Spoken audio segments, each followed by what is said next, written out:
Tonight, we catch up with this week's flight sim news and updates from SayIntentions, preview a brand new CJ3+, an Albatros D3, and a Cessna CH-1 helicopter.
Hello there, everybody. Happy Wednesday. Welcome to the middle of the week, the halftime show, the midweek shuffle. 'Tis time for the news.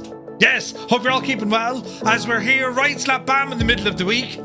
The postman knocked on my door today with me with me active shifter knobs. Yes, imagine now. You can buy such things as active shifter knobs. They're from Moza, right? And we were chatting about these a while ago. I ordered them a while ago now. But you know what these do now, right? When I open the little busket, I'll show you. Right, hang on. What we have in here, they're for your gear stick, your gearbox, right? But effectively what we have, right? You know what these are? These go onto the Moza AB9 base, which I use for flight simming, but it turns your base into a gear shifter. What? Right, ingenuity at its finest. Moza were clearly watching Blue Peter that day, and it comes with two little attachments, look. Well, now isn't it very fancy? But yeah, I thought that was an interesting story to start us off. The postman delivered a knob today. Very interesting stuff. So that was just there in the camera shot. There, we'll hide it. Look, you can't see it. Anyway, yes, tonight we bring you all this week's flight sim news. There's not an awful lot when it comes to news. However, there's a lot of sales, and we've just seen the release of the latest city update for Microsoft Flight Sim, focusing on some cities in the United States. Tonight, though, it's all about checking out some new stuff. That's right, friends. Here in the old picture beside me, look, the upcoming release from LivToAir, this one here, lads, is the CJ3+. Now, it looks very similar to a CJ4. This one, a little bit more capability, getting in and out of shorter, smaller airports. We're going to be previewing this one, and then we're going to move on to a World War I biplane, an Albatross D3. Another release that just kind of snuck in under the radar, as it were. And then finally, we'll be checking out Cessna's only ever produced helicopter. They made it and said, right, back to planes. It's the Cessna CH-1, which was just released by CowanSim. We're going to have a look at that as well tonight. So I'm in the world of Flight Sim 2020. Right, brilliant. And haven't been in Flight Sim 2020 in a while, but we've a lot of stuff going on with Flight Sim 2020. For a lot of people, it's it's more stable. Based on the latest Navigraph, flight simulation kind of, what's the word? Did you know the survey, right?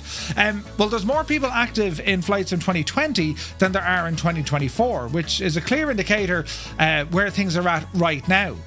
In saying that, well, 2024 we've already seen the Sim Update 1 release and the Sim Update 2.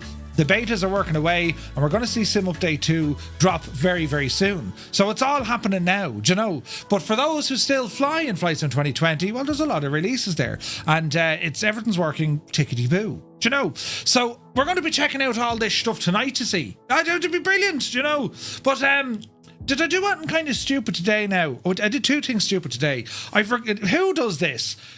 On my way to work this morning, I said, I better get some air in the tyre. I don't know, is it the valve or is it the I don't know what it is. But every couple of weeks, I thought it was like a change in temperature. But every couple of weeks, Dreamy, sleepy, nighty, snoozy, snooze. Jesus. I get the owl warning, low air pressure, check tyre. Balls.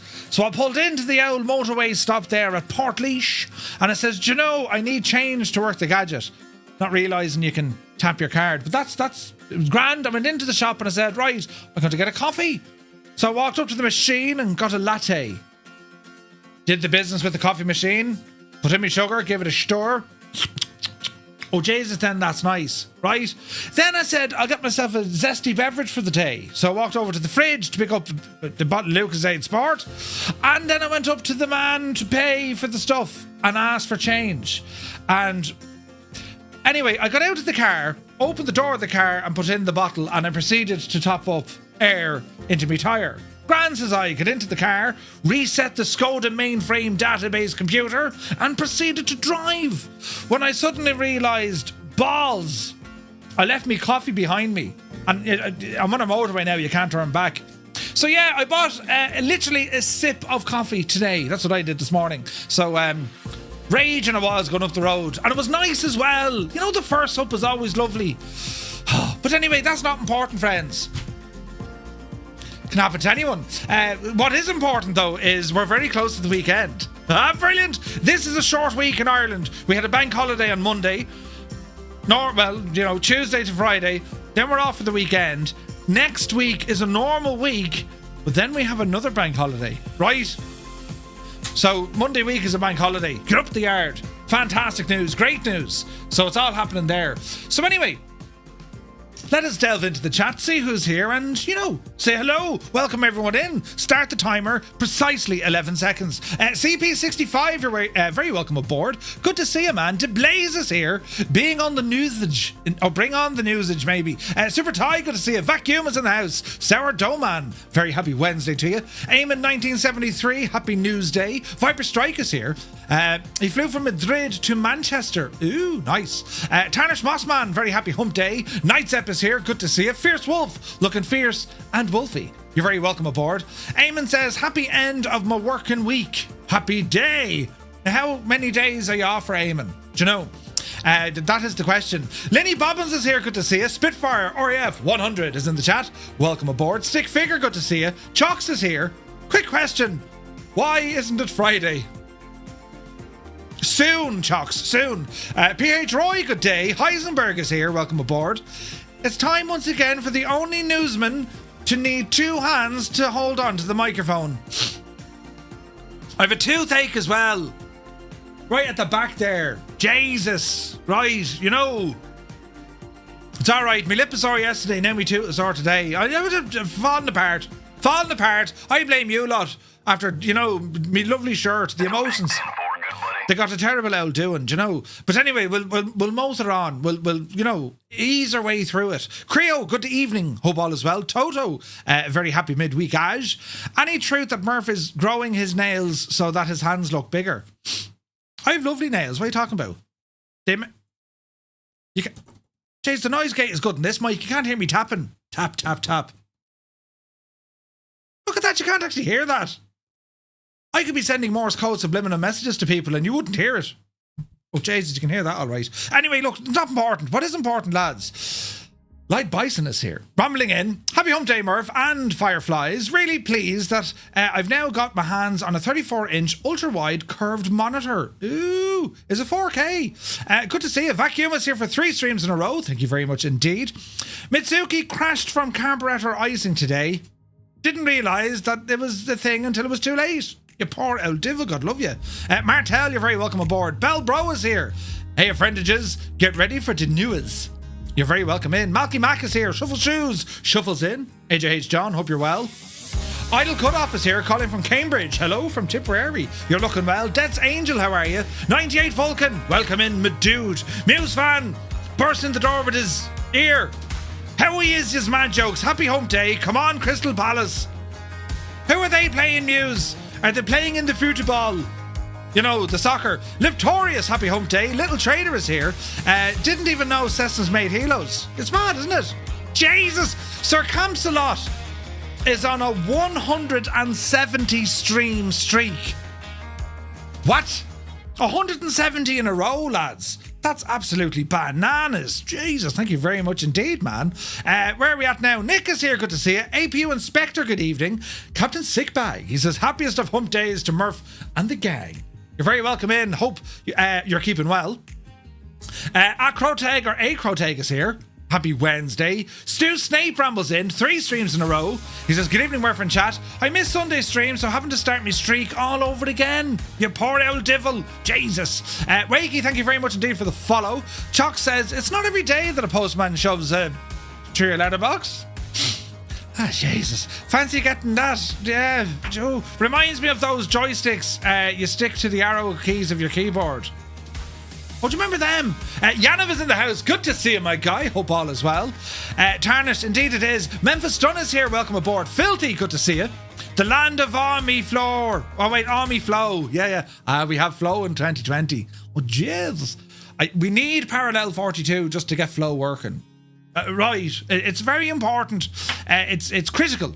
Energizer is here. Evening all. 2020, you say. Are we checking out Chase Plane? Not tonight. I'm going to have a gawk at it next week, I would imagine. You see, Chase Plane kind of replaces me doing all me camera stuff. And it changes cameras. And I just didn't have... Well, I haven't had time to really go at it. But I'm looking forward to checking it out next week, you see, you know. I didn't spill ant on my legs yet, no. Just got a new tyre. I had that issue too. It's so annoying. No puncture to be found. Yeah, there's no puncture. But it's the valve leaking, I'd say, Muse. Do you know what I mean? Willem FS is here. Happy middle of the week. Crafty Tiger's good to see you. CP says, at least he didn't put coffee on the roof so it falls off when you drive away. Do you know, I don't think I've ever done that. Leaving the coffee behind in the shop, well, now that's a new level of Egypt, you know. But sure, listen, we'll motor on. Did you get to Junction 14? No, it was at Junction, where's Portlee? Junction 17. Do you know what I mean? Their insomnia coffee is the dog's Watsits. I don't know, I'm not a fan of Junction 14. It's always, I don't know what it is. It's very busy, do you know? Old Monasterevan there. But yeah, is the latte story sponsored by SayIntentions? No, they wouldn't have forgotten the gadget. They'd have got it done right, do you know? Ascari Wolf is here, good to see you. In a box, man. Happy Wednesday, my dude. Hope you're well. 4 days after tonight. Nice one, Eamon. What are you going to be doing for the next 4 days? Let me see now. NL Drake, good to see you. Hope all is well. Sun Jammer, 31 months. It's nice to see Murph work those controls with those delicate small hands. Thank you very much indeed for your 31 months, but also shag off, you know. It'd be grand. Oh, come here. We were watching Adam earlier. I was watching Adam earlier and he's controlling. Jesus, then he had his work cut out. Do you know, there was this Air China fella with him anyway. It was the funniest thing. And Adam getting pure tick with it now. But he's like, well, I can't do his accent because you'll all give out to me, you'll call me a racist or something. But it was absolutely hilarious, right? Us Irish, are we racist or are we having the crack? Like, we kind of, you know, we edge on the, Jesus, he didn't just say that, but it was very, very funny. Oh, God. Adam was just there like, he didn't know to laugh, cry or shout. It was brilliant. But anyway, Buttons Murph here, you can do it. Sunjammer, thank you very much indeed. Hello there. Idle Cutoff. At least he didn't put the latte on the roof. Oh yeah, I read that twice. Jesus. But anyway, we'll move on. That's age, is it? Did Giacomo take the shirt back? Giacomo? What's on me shirt? I've more of them arrived today. Yes, I like them shirts. And now I know that you lads like them. I'm going to get more of them. Yes. Velo is here. Good evening. Still very new to all this flight sim stuff, but got myself the Phoenix A320 today. It's a big step up from what I'm used to. That is an incredible aircraft. The Phoenix A320, one of the best in flight sim. It's only brilliant. A steep learning curve to perfect it, but relatively kind of easy to get started. Do you know what I mean? Great airplane. Super Thai had a very bad right lower molar pains that lasted many days, but now it's resolved. Yeah, I didn't know what. I saw all sorts of letters there. I saw L's and M's and P's, Super Thai. I didn't know where that was going. But anyway, yeah, it's kind of that neck of the woods there. Stupid thing. But anyway, Arsenal, if Arsenal lose, Liverpool win the title. Are you serious? Jesus. G Slayer is here. Good to see you, my guy. Happy Wednesday. Helric is here. Welcome aboard. If that tyre has ever been patched, it could be leaking from this. No, it's a new tyre. Well, no, it is a new tyre. It's a new tyre. Ian Fisher is here. Very good evening to you, Ian. Hope all is well. You're most welcome. Let me see now. Sunjammer, greetings from Coventry. Hello from Tipperary. You're very welcome in. Light Bison says, yeah, it is 4K. Ooh, nice. Contract ratio of 4,000 to 1, no less. Beat the Janie. Swamp21 is here. Hola. Right over here. Shirley Dev says, I had Levton Latte on the top of a car once, driven down the street and around a roundabout.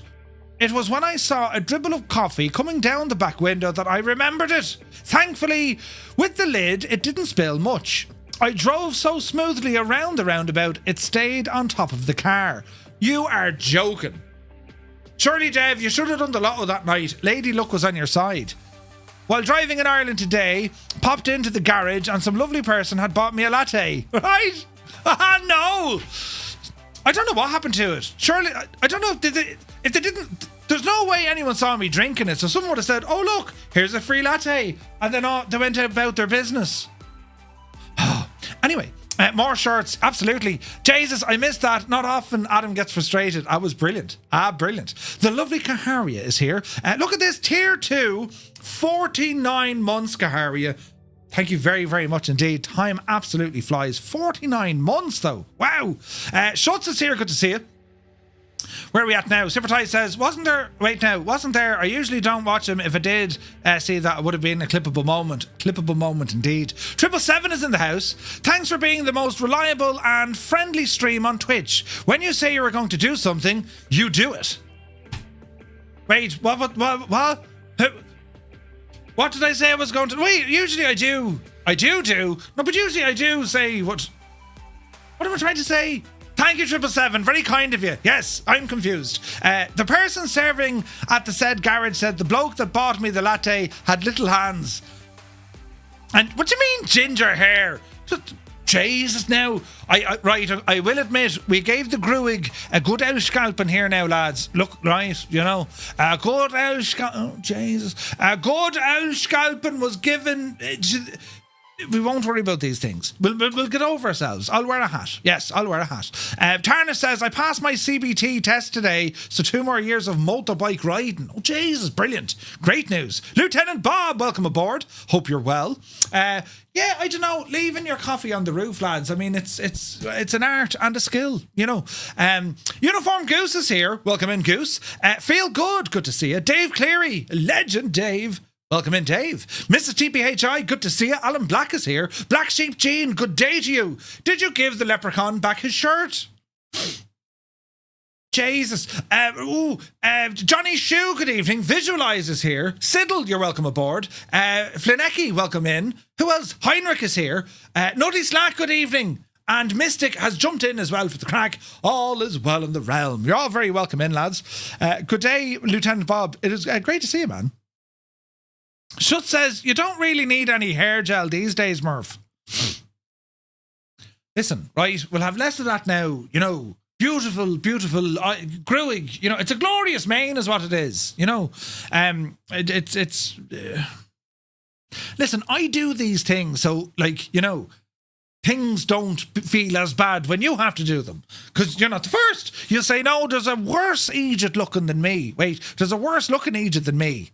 Right? That's why we do it. Small hands, dodgy shirt. Hang on, wait. Small hands, dodgy shirts, ginger hair, forgets coffee. Have you anything going for you at all? My sense of humour. You need a sense of humour with me. I wake up in the morning and I look in the mirror. I mean, if that's not a good sense of humour, come on out of it now. Huh?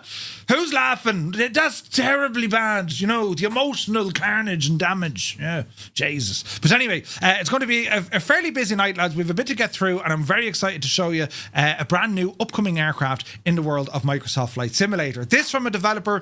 We have looked at their work before. This one is a defining moment, I think, in a developer's kind of production line, right? Because they start off at an area and say, yeah, look, I like where this is going. Then, you know, the next add-on and the next add-on, and you can really see the standards kind of, this is getting really good. And then all of a sudden you're like, holy crap, nailed it, right? So that's what we're going to be looking at now this evening, right? Zybok Doc is here, good to see you. So without further ado, we shall ramble over to y'all. And, well, we'll fix the microphone and we'll do our thing, right? We'll do our thing. So what we're looking at here, lads, this is Cessna Citation, the CJ3 Oh, Jesus. Plus. And yes, I agree. Isn't it absolutely friggin' gorgeous looking, right? Very, very nice. Edson is here. Good to see him, my dude. Edson, the plan is to check out Chase Plane next week. I'm a little bit late at the party, but we'll get there because this is the first time I've been in 2020, I'd say now in... It's a while now. It's a while since I've been in Flight Sim 2020. But tonight, what we're showing off, well, it's all Flight Sim 2020. But anyway, as I said, the aircraft will have a proper in-depth look at this aircraft tonight. Now, lads, do note, it's currently work in progress. This is not the finished product. So if you do see anything kind of weird or wonderful or kind of, you know, shagged, well, don't worry. The developer is still working on it. And, well, hopefully what we can achieve tonight is to give you enough of an insight into this project to say, yes, your virtual hangar absolutely needs this machine. Now, for those looking at the aircraft, yes, it does look familiar. There is a CJ4 in Microsoft Flight Sim. It was a default model that came out originally. Then Working Title had their own custom variant of it. And then after that, Microsoft and Working Title kind of joined forces. And now we kind of have an aircraft mixed between both of them. The CJ4 is still a really nice aircraft. The CJ3, visually very, very similar, but the aircraft itself a little bit different. This machine is designed, as I said, to get in and out of smaller airports. And any fans of Steve One Canivo, his most recent video was actually flying one of these out of Fort Lauderdale down to the Dominican Republic. These are an incredible airplane. These gadgets are well capable of climbing at around 5,000 feet per minute. They're an absolute rocket ship. So the CJ3 Plus is the name of this. Do you know what I mean? So this is what we're going to be having a gawk at now shortly once we get through the news. And we've two other aircraft to show off then a little bit later on. One being a German World War I biplane, the Albatross D3. And then a little bit later on, we're checking out Cessna's only helicopter. That'll tell you how successful that was. But still a very mad, weird and wonderful looking machine. You see, so what we're going to do, we're going to start off with the news. And Old Veteran is here. Good to see you. Cold Nebo, welcome in. Hope you're well. Does SayIntentions also work in 2020? Yes, it does, Mystic. Yes, it does. Right, so come over here now. Mother the holy tabs on your page, Batman. So, we'll start off with the news. And our news, big shout out to Vasco over at MSFSaddons.com and to Callum and the lads over at FS Elite. And of course, to SayIntentions as well for helping us kind of get all the news this week. Now, when I say all the news, we always keep a couple of snippets out there to see what's happening. We did a raid over to Edson last night. And as he said, Murph, you always ramble in just as we're, showing stuff. And lo and behold, Edson was showing stuff, some very exciting things, coming out of the world of Parallel 42. That's kind of this whole cross-platform phenomenon, right? We're big into our truck sims at the moment. We're having a lot of fun on a Tuesday night. And, we did the whole Aero Hall series. And, exciting things coming from Parallel 42 that we can see as well. So, with that said, we'll start off with tonight. Aerosat have released their Tecnam P2002JF Sierra for Microsoft Flight Simulator. This is a small, teeny tiny little general aviation aircraft. Aerosat are back with a brand new aircraft for the sim, a Tecnam P2002 JF Sierra. It marks the developer's latest entry into a growing line of Tecnam aircraft for the platform, following previous releases such as the P2008 and also the P2010. Now, flight schools around the world, these aircraft are becoming very, very popular. The Tecnam, they're relatively cheap and they're very cheap to run. And they're new, so they have a lot of kind of options when it comes to avionics and whatever else. According to Aerosat, the 2002 Sierra has been developed in close collaboration with real-world pilots and owners of the aircraft, and the team say the partnership informed many aspects of the project, particularly the flight dynamics and also the systems simulation, which aim to reflect the real aircraft's performance and handling characteristics. Ooh and ah, right? Prepare for the ATIS installs. Nice. Mac Vision, good to see you. Alice Shin is here. Good to see you, man. Thrust Set Simulations, welcome in. Hope you're well. Have I missed Fort Worth yet? Not yet. Actually, we're showing that airport next week, Scott. It's not on my list, but we do have information about Fort Worth coming up soon. The developer claims that the flight model has been carefully tuned to mirror that of the real behaviour of a P2002 and across different regimes of your flight, manoeuvres such as turns, climbs, descents, which were reportedly refined using feedback from those with hands-on experience of the aircraft. All right. So, inside the cockpit, fully interactive environment, advanced avionics with dynamic displays that support standard flight procedures. All the systems, including switches, dials, are modelled to function in accordance with the real-world counterpart, and the goal, the team states, was to provide an immersive experience that suits both casual and also procedural simmers. Visually, the aircraft features detailed textures, modelling, but both on the exterior and in the cockpit. Operational elements such as the instrument animations, lighting and surface controls have all been modelled. A couple of pictures here to give you a look at it. Like, it's a small general aviation aircraft. Tecnam have been making these, they've been making these cheaper option aircraft for some time. What does it remind you of? It's somewhere like the Owl Piper kind of Tomahawk neck of the woods, isn't it? Andy64, good to see you. Fornax is here. Welcome in, lads. Interesting looking machine. But yeah, Kirog, welcome aboard. So yeah, beautifully modelled from what we can see. Like, I mean, there's great, you're always going to get decent reflections, but it's the model of it looks superb, doesn't it? Great detail on the wing. The Sierra follows Aerosat's previous release in demonstrating a steady evolution in development scope and fidelity, while the 2008 and 2010 introduces key features like integrated electronic flight bags and interactive circuit breakers. The Sierra builds on that foundation with better visuals and additional refinements to the flight behaviour and the cockpit. The aircraft is available right now. You can pick it up from the Microsoft Flight Sim Marketplace, or indeed you can pick it up externally. Sim Market have it priced in and around €22. So yeah, not too shabby at all. Moving on, this machine, we're going to be checking this one out tonight. And it's a fascinating, mad-looking, weird aircraft. It's like, hang on, who got the crayons out of the box? CowanSim, they're back with a very unique helicopter. And I think this is something that, well, they kind of hold near and dear to them. Most unusual and very unique. This helicopter was Cessna's only helicopter. It was the CH-1 Skyhook. It was a quirky and historically significant aircraft that now finds itself resurrected in Microsoft Flight Sim thanks to CowanSim. It was very much a passion project turned full release. It's available right now for $24.99. You can pick it up through the developer's website, and it should be appearing on the marketplace soon. Cessna's only helicopter, a short-lived and unconventional entry into the company's portfolio, developed in the 1950s, ultimately retired in the early 60s. Fewer than 50 of these units were produced. Most simmers have never seen one, let alone flown one, but now we can. According to CowanSim, the CH-1 wasn't meant to be the next release. The spotlight was supposed to be for their upcoming S76, which I'm looking forward to it, which is now in the final stages of development. But it's often, as is the case with projects driven by passion, this one quickly took off. So CowanSim began experimenting this with the STK, and then they ended up with a chopper. It's not necessarily a high-profile helicopter that, you know, people have been looking for. I've never seen it. I even say Sergio Costa never even copped this one. But it's something stranger, rarer, and very, very much more niche. A reminder that sometimes it's the unexpected releases that end up leaving the strongest impressions. And we're going to be flying this on the stream tonight to give you a look at it. And, well, we'll talk about it more when we're looking at it.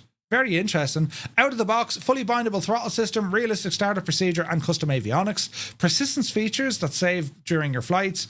20-odd liveries, dynamic payload options, a WWise-based sound pack with spatial audio, animated passengers as well. So, yeah, Cessna's real-world Skyhook was, to put it kindly, an oddball. It set a few records in its time, including the first helicopter landing on Pikes Peak and a piston-powered altitude record, but it never truly found commercial success. Cessna eventually pulled the plug and the model faded into obscurity. I think it's very interesting. Do you know what I mean? Half copter with a radio on the front. It is most bizarre looking, lads. It really, really is. So yeah, we're going to be checking this one out on the stream tonight. As I said, it's a very unique, mad looking machine. And I didn't even know this existed. I was like, what is this? You know, is this like April Fool's? No, there's loads of history around this project. So yeah, we'll check it out. It's, well, you know, looks are important, but personality goes a long way, and this thing is oozing with personality. So we'll check it out in a while. It's mad, right? Now, Flight Sim Studio have released their Boeing 727-200, the passenger variant from Microsoft Flight Sim. It is a standalone aircraft. If you want to, you know, add it to your collection, if you already have the freighter, you get a small discount, but it's very much being sold as a standalone project. With a bit of feedback from the community going, bloody hell, like, if I have the freighter, they're giving me like €8 off the price of this. Right? So some people were kind of scratching their head on that one. But anyway, Flight Sim Studio, they have expanded their lineup. Now they have brought the 727-2 to a passenger variant, and available now for €39 or $39. The new variant builds upon the foundation of the freighter version, adding a fully realized passenger cabin, interactive cruise simulation, and a comprehensive cockpit tailored for airline operations. Owners of the 727 freighter can take advantage of a 20% discount on this release. Well, €8, 20%. The passenger model is a standalone aircraft with a reworked interior, complete with business and economy class seating, manually adjustable cabin lighting, crew announcements trigger dynamically throughout the flight, and the result is an experience that should be both visually and acoustically complete, with the sounds ranging from the JT-18-9 engine roar to the background cabin clutter. Ooh. The kind of classic jets or the classic airliners, I think this is a space definitely dominated by the likes of Just Flight. I mean, their Avro RJ, you know, the F-28, and so on. Not to mention their upcoming releases. But a 727, I mean, it's a beautiful airplane, and yeah, have to say you're doing a great job reading. Thanks very much, Willem. Flying it so we are. The production value, you know. But yeah, it's a beautiful looking aircraft. The 727 is another aircraft in development as well by FS Reborn and SWS, right? And the main thing with that is we're going to be getting two options eventually when it comes to an aircraft. Now, whether or not that's a great thing, I don't really know, but there should be at the end of it an option that should suit, well, you either want this one or you want that one. You know, I'm really excited to see what FS Reborn and SWS can create with a 727, because I know they've already shared with us some of their, you know, some of the development already. All the photographs they're taking, the plans, the detailing. It's quite impressive. The exterior of the aircraft features high-resolution PBR textures, and it also comes with a number of liveries, including that of Pan Am, American Airlines, Lufthansa, and so on. In the cockpit, simmers will find operational flight engineer panel, a custom SP150 autopilot. It has a SIVA INS, but it also has some of the older stuff that we're more accustomed to, such as the working title GNS 530. And you can also pop in your GTN 750 as well from either PMS 50 or TDS. The included EFB offers performance, calculations, descent planning, and also full sim brief integration. Nice. So there we go. That's now out. You can pick it up through Contrail, Aerosoft, and SimMarket, priced in around $39. Currently available only for 2020. A native version for 2024 release is also on the horizon. Good news there. Moving on, this was awesome. Colonel Fork reached out to me with this story last week, and I nearly fell off my chair. So Miltech Simulations, we know that they're working on a helicopter. No ordinary helicopter, they're working on the M860. But this isn't just news about their upcoming helicopter.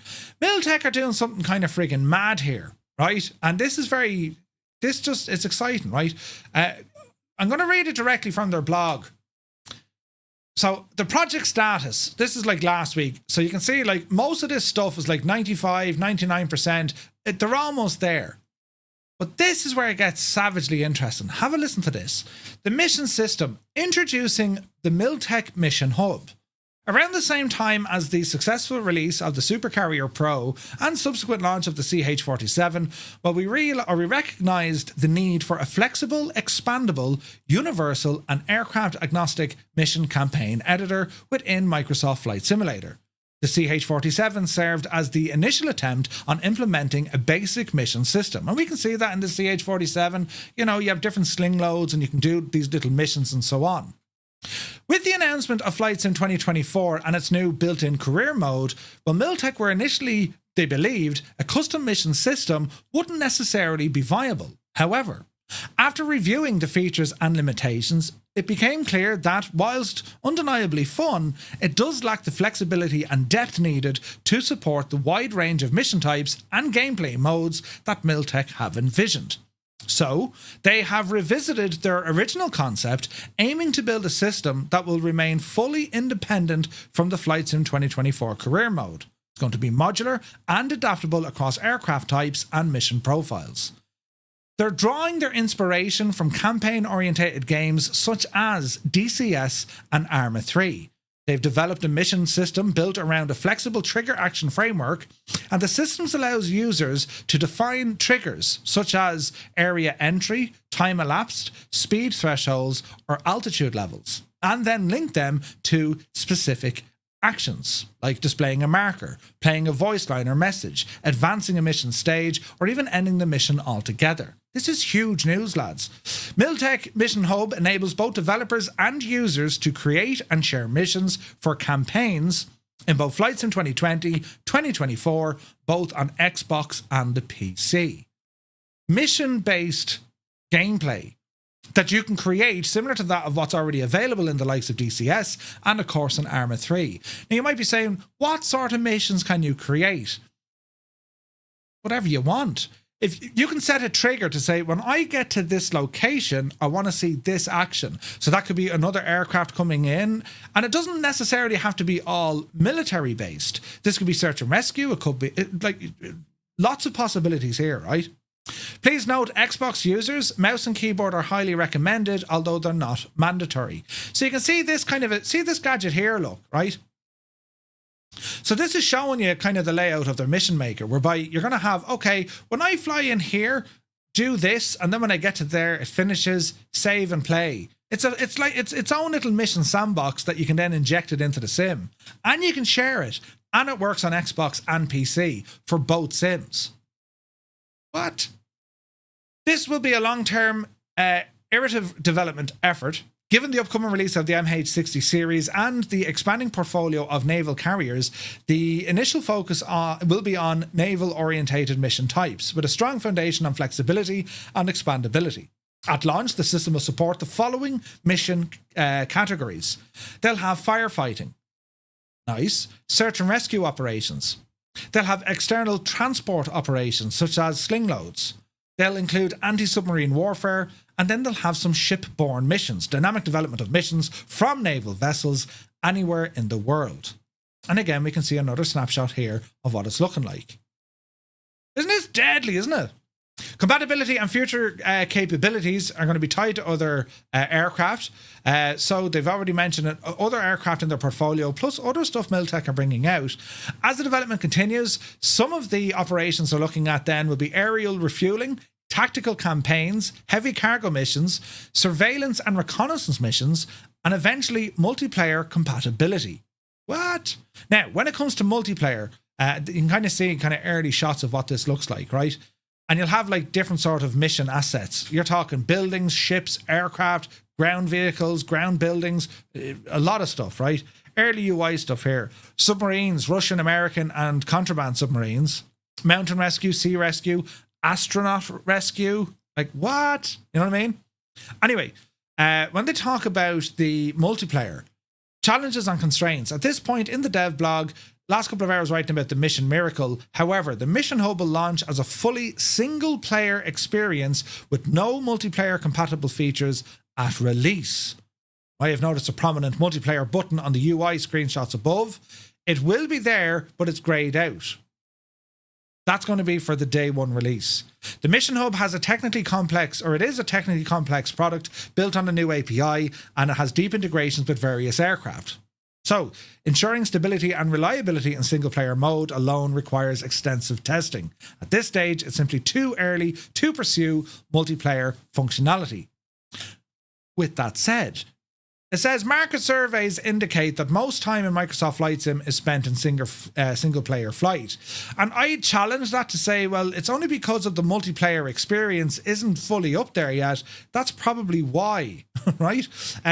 Investing a massive amount of resources into a multiplayer solution is just not feasible at this time. However, whenever we talk about multiplayer, we're English, Murph. We inevitably run into the hard limits of the simulator itself, right? It's an impenetrable wall of technical restrictions that make multiplayer integration nearly impossible. We are limited to sync aircraft status variables only, and that's your sim bars. It's a very short list, and it's tied to aircraft. Clever companies in the past have found ways to sync Boolean types variables, example on-off. Adam Controls in with the raid. Welcome in, Raiders. Come here to me. Did the Air China fella get going, did he? Oh, Jesus. You're very welcome aboard. What developers have done, they've kind of worked around some of the multiplayer restrictions. So, this leaves Miltech thinking it leaves us with a single expensive and complex option. External server infrastructure. It's far too early to say anything definitive, but that multiplayer button is there for a reason. So are they kind of talking about they're going to be building their own external servers for multiplayer? Allow myself to introduce... What? Myself. This is absolutely mad news coming out from Miltech. Like, it's huge news. Yes, they're working on aircraft, which is great. I mean, that MH60 looks absolutely gorgeous. Doesn't that look beautiful? But also now their Miltech Mission Hub. This is potentially massive. If they're going to be flights that you can share, and like, think of DCS just for the moment, right? Just think of DCS. You can purchase, you can get all these different mission packs, and you can add in voices, you can add in, all this stuff can be done now in Flight Sim. And okay, granted, they are talking about some form of, tactical campaigns, the military stuff, but it's going to start off with firefighting, search and rescue, transport operations. Like, this is friggin' awesome, isn't it? You had to hammer them at the poor old devil.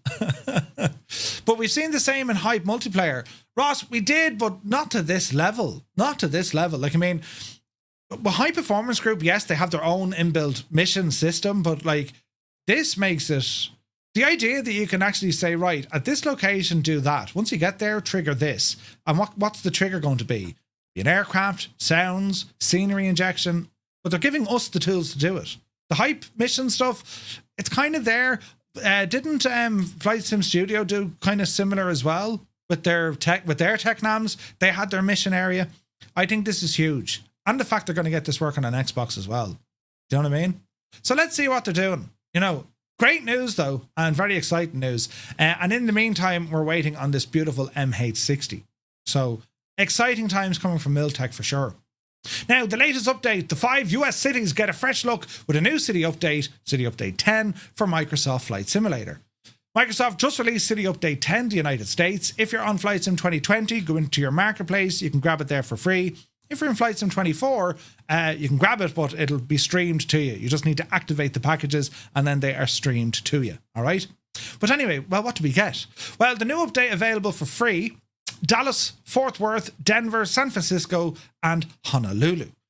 It's impossible to separate the two cities. They're part of the same massive metroplex after all. That's Dallas and Fort Worth, right? So there is a video, I think, that we can play, and because I want to show you this because it looks absolutely freaking gorgeous. And now with this update, plus the release of the Dallas-Fort Worth Airport, there's a lot of stuff happening here in the world from Microsoft Flight Sim. So I shall play this video, let us all enjoy it, and just, well, Jesus. Take a good long hard look at this then.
Jesus.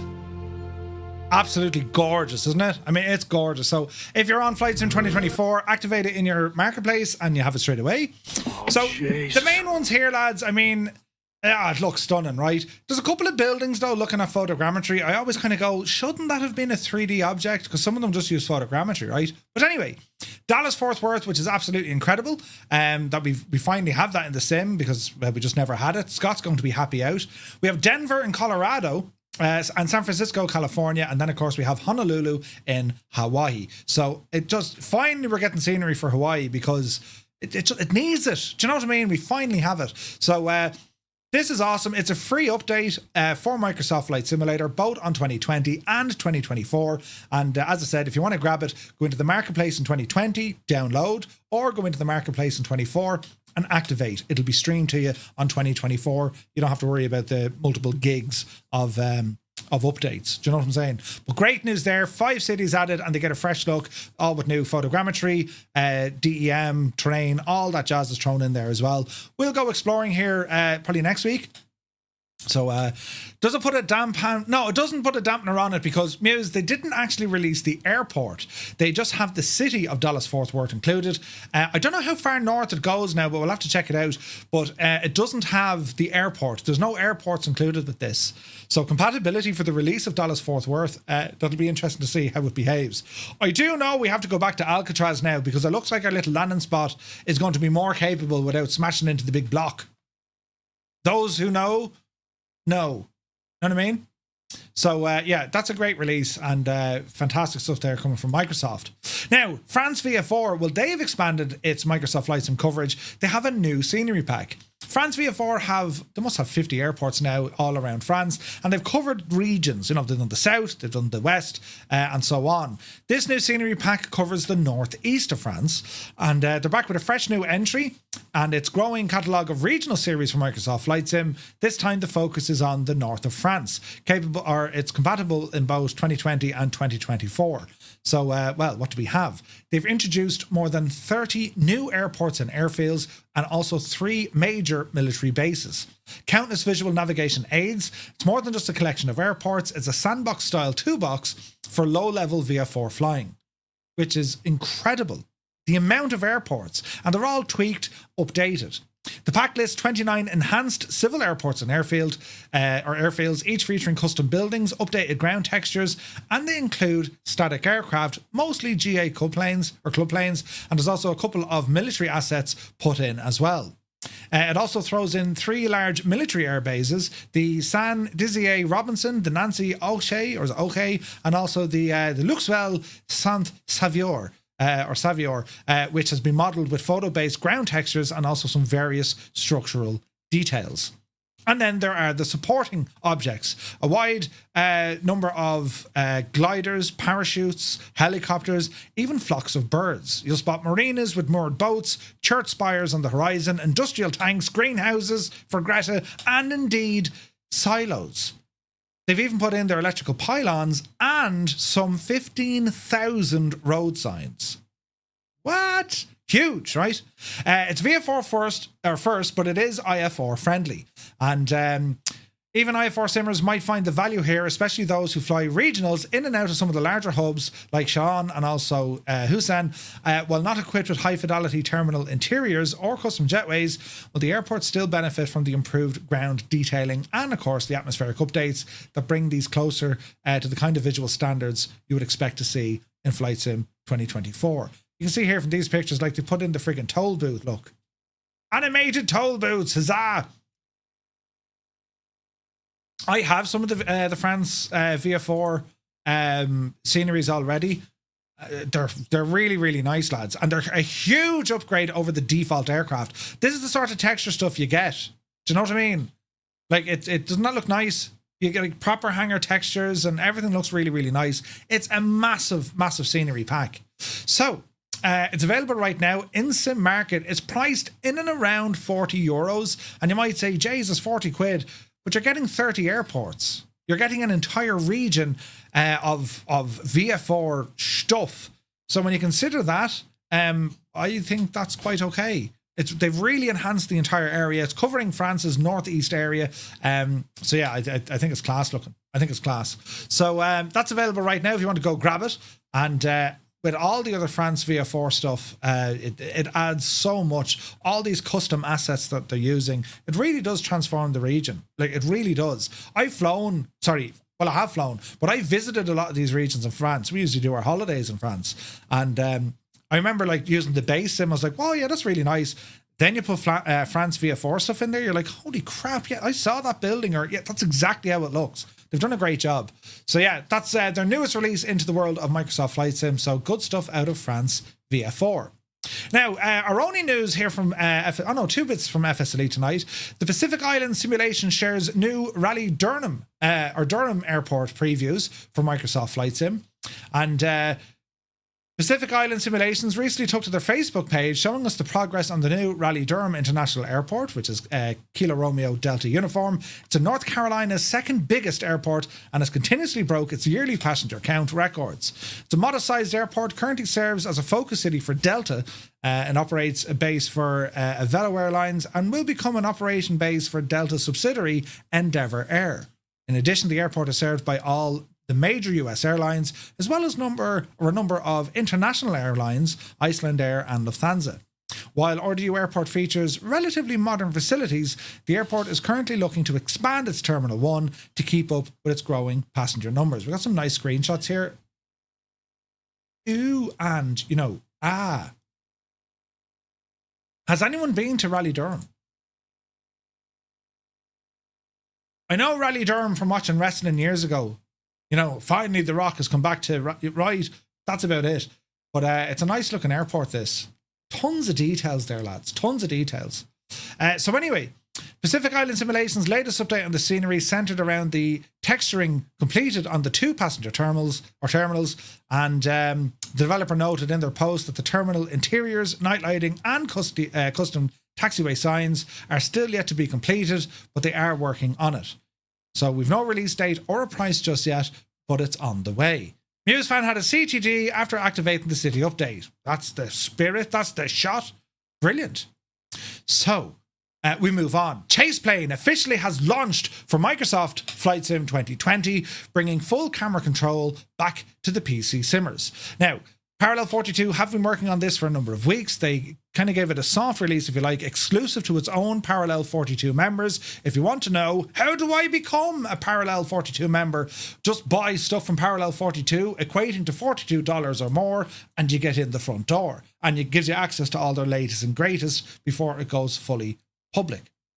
As of today, April 21st, which was 2 days ago, the much anticipated camera control utility is now publicly available through the developer's website, bringing a familiar and reimagined experience for those asking for this tool since Microsoft Flight Sim debuted. So it's a long time being asked for. It's a long time coming. The team at Parallel 42 rebuilt Chaseplane from scratch for Microsoft Flight Sim, promising not just parity with the original version, but also an evolution of it. They've optimized it for the new generation of flight simmers. This new Chaseplane, it's a one-time purchase priced at $30 US dollars, and it includes a free upgrade to Microsoft Flight Sim 2024 when it becomes available. So you're making an investment that'll work eventually on both platforms.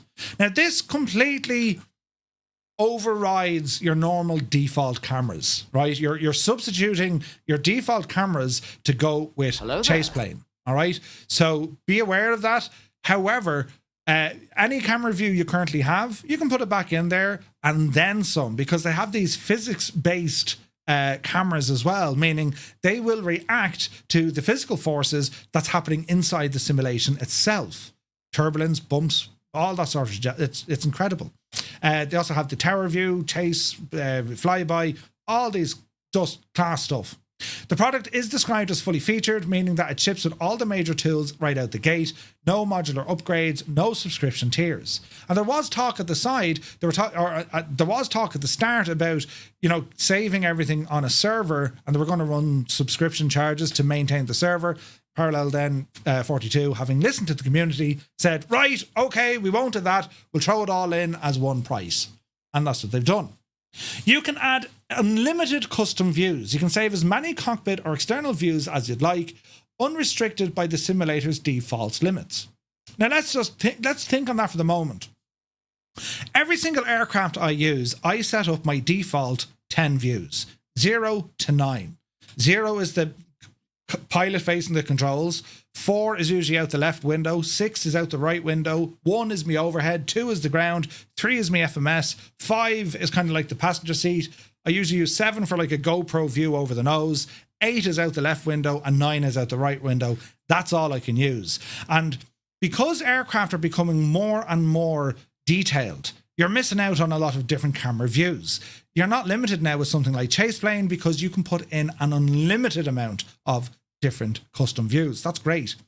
Cinematics mode automatically triggers a cinematic camera angle whilst cruising or on the ground. So say, for example, you can set it up to say, right, I'm now pushing back, flick of a button, cinematic mode triggers, and now you're just watching your aircraft push back in a nice panning camera that would usually take you friggin' ages to cam the speeds and all this of your drone camera.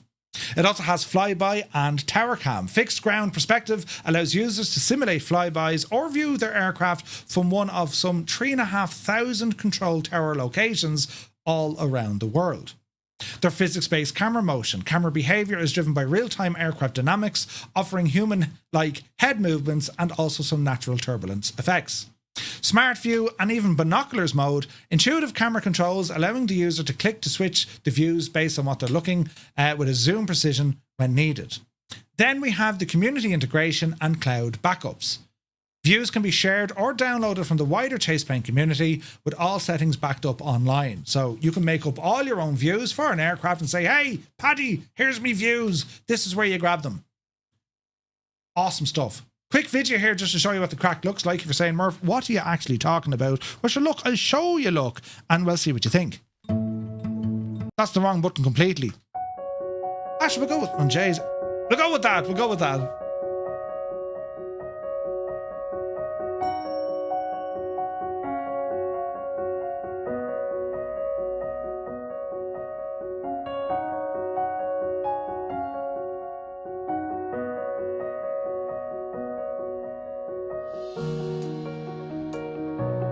All these shots are directed by its own built-in cinematics. There's no manual camera movement.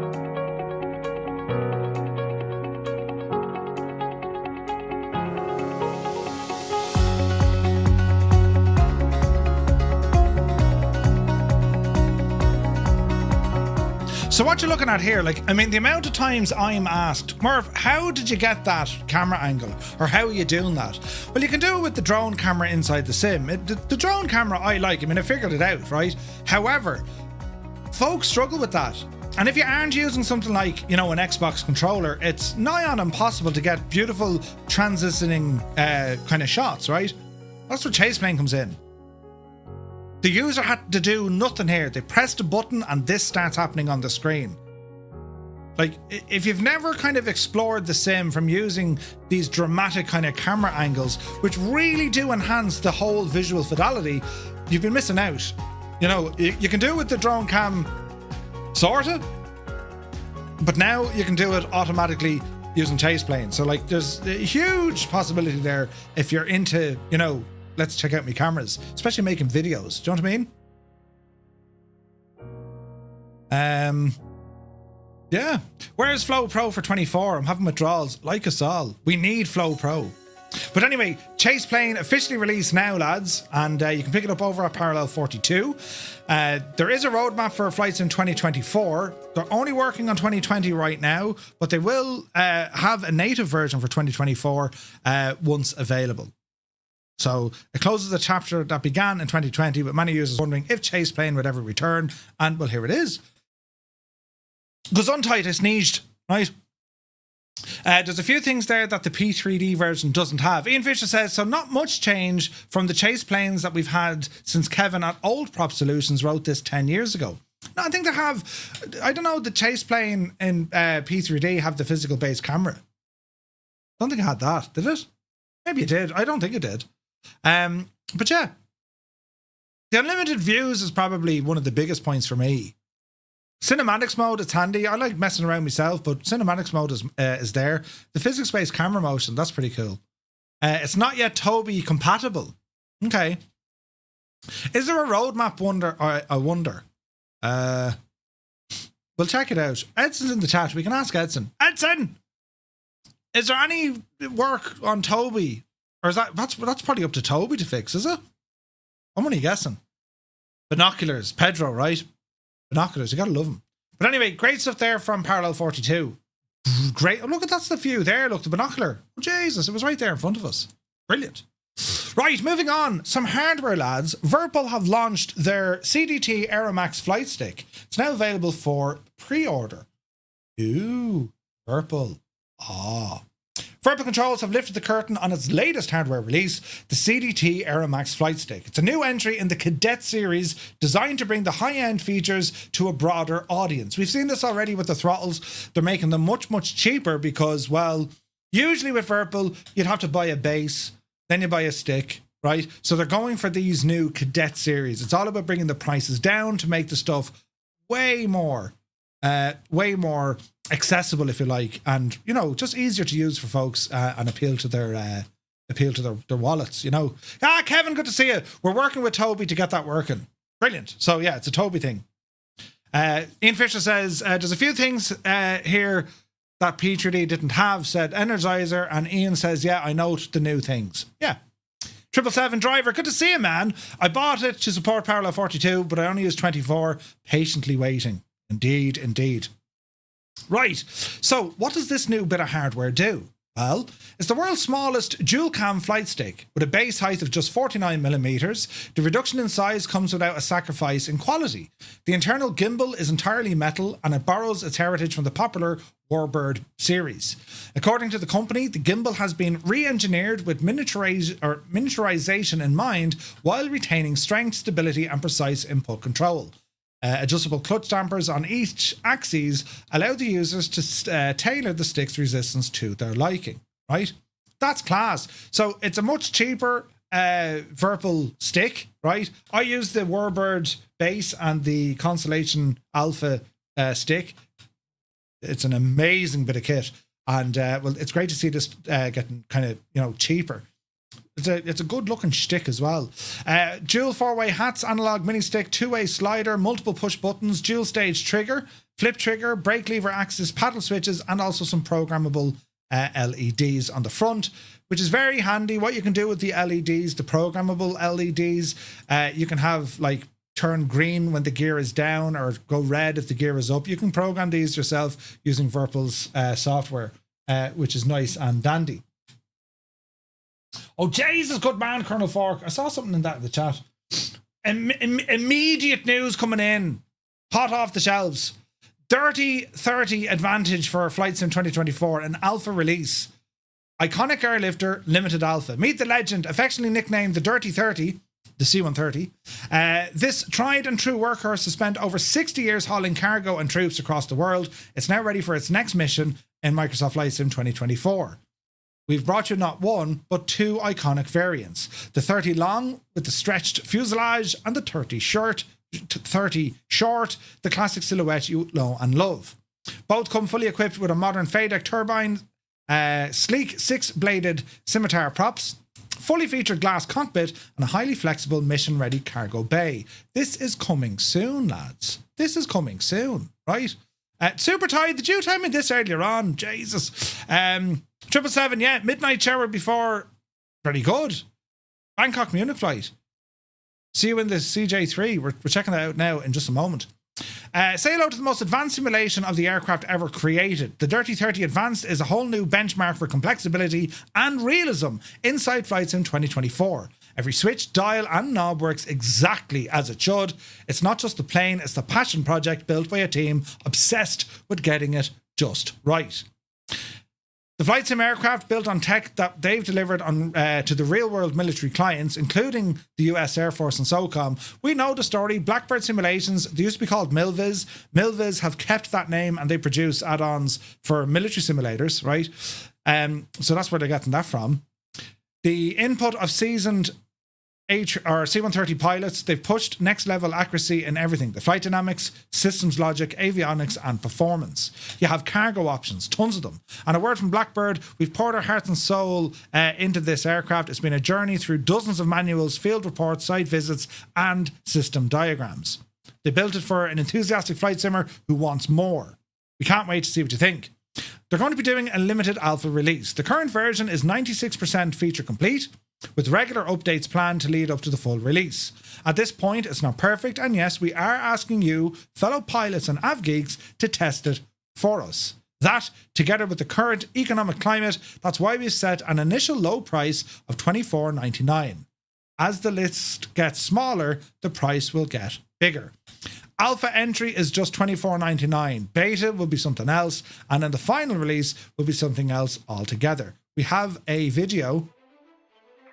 So we have sounds that we probably can't play because that's just the way the world is, ladies and gentlemen. But let us look at the video and, well, let's see what the video does. Are we ready? Press a button here, Murph, and yeah, we'll do one of these.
Launching May the 1st, 2025 from Blackbird Simulations. Lads, it looks pretty good, doesn't it?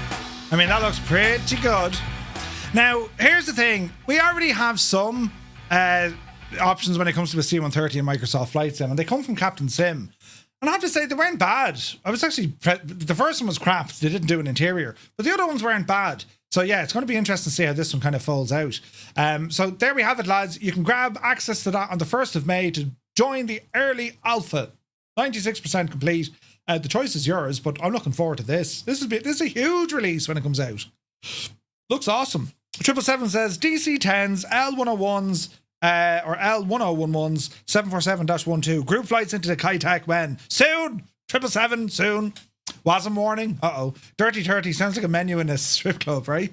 Oh, Blackpool organ player again. Did you not like it, MC? I thought it was good. There's your bank holiday sorted. Yeah, right in time for the bank holiday. That's huge news. Corner Fork and Super Ty, thank you for letting us know about that, you legend. So yeah, so the Virpil control stuff, jumping back to this. Where is this now? It's a standalone flight stick. Virpil are also using an optional throttle module to go with this. So this gadget here, this is going to set you back about €190, give or take. That's a steal for Virpil hardware. Think about it. My base and the joystick, that's the bones of $500, right? You can also then pick up an additional throttle unit for about $15 on top of that. That's pretty cool, lads. And it's Virpil hardware, so there's quality in that. There just is. I love me Virpil stuff. I think it's great. So yeah, great news from Virpil, and no release date yet, but they have started their pre-orders. So yeah, you can pick it up from Virpil. Excellent stuff. Now, let's talk about sales at the moment, because, well, that's where the main nuts and cranny is when it comes to what's happening this week in Microsoft Flight Simulator. Or indeed, all the flight simulators, the Easter sales, and there are thousands of discounts across the board. Thousands of them. For instance, when we look at Microsoft Flight Sim and we look at their marketplace, well, 2020 has over 3,500 discounted products, savings up to 85%. Flight Sim 24 features more than 700 discounts, some of them up to 81% off. Some of the most respected aircraft are seeing impressive price drops. For example, the Black Square Analog King Air in Flight Sim 2020, you can pick that up for just $20. What? Black Square's Duke and Turbine, they're half price, lads. They're $23.99 each. Gotfriend's Wilga, the 35 and 80 series, 60% off. You can get the Wilga for under $10. That's crazy. That's an incredible aircraft. The Flight Simware, their Cessna 414 Chancellor, $26.99. Incredible stuff. Just Flight's Piper Warrior 2, 58% off. That's a great little airplane. Flying Iron Spitfire, like one of the best warbirds you can get. It was the first out, I think. That's like 19 quid. And then the Inibill's A300, that's 20% off right now. Then when it comes to your helicopters, the CowanSim R66, $12.99. Miltech's CH-47, that's a steal, $24.99. And then Teg's UH-1H Huey is just $24.99. Like, lads, unbelievable. Absolutely unbelievable. Now, all the other stores, the external stores, also have massive sales. Contrail, SimMarket, Orbex, any bills up to 75% across their stuff. We'll have a gawk there now in a moment. Got Friends, every product has been marked down to either $199 or $999. Check out the Got Friends stuff, lads. They have some beautiful aircraft and add-ons. Just Flight up to 40% off. Aerosoft up to 50% off. And Parallel to 42, giving you a third off all their products. A third off their products. 33% off.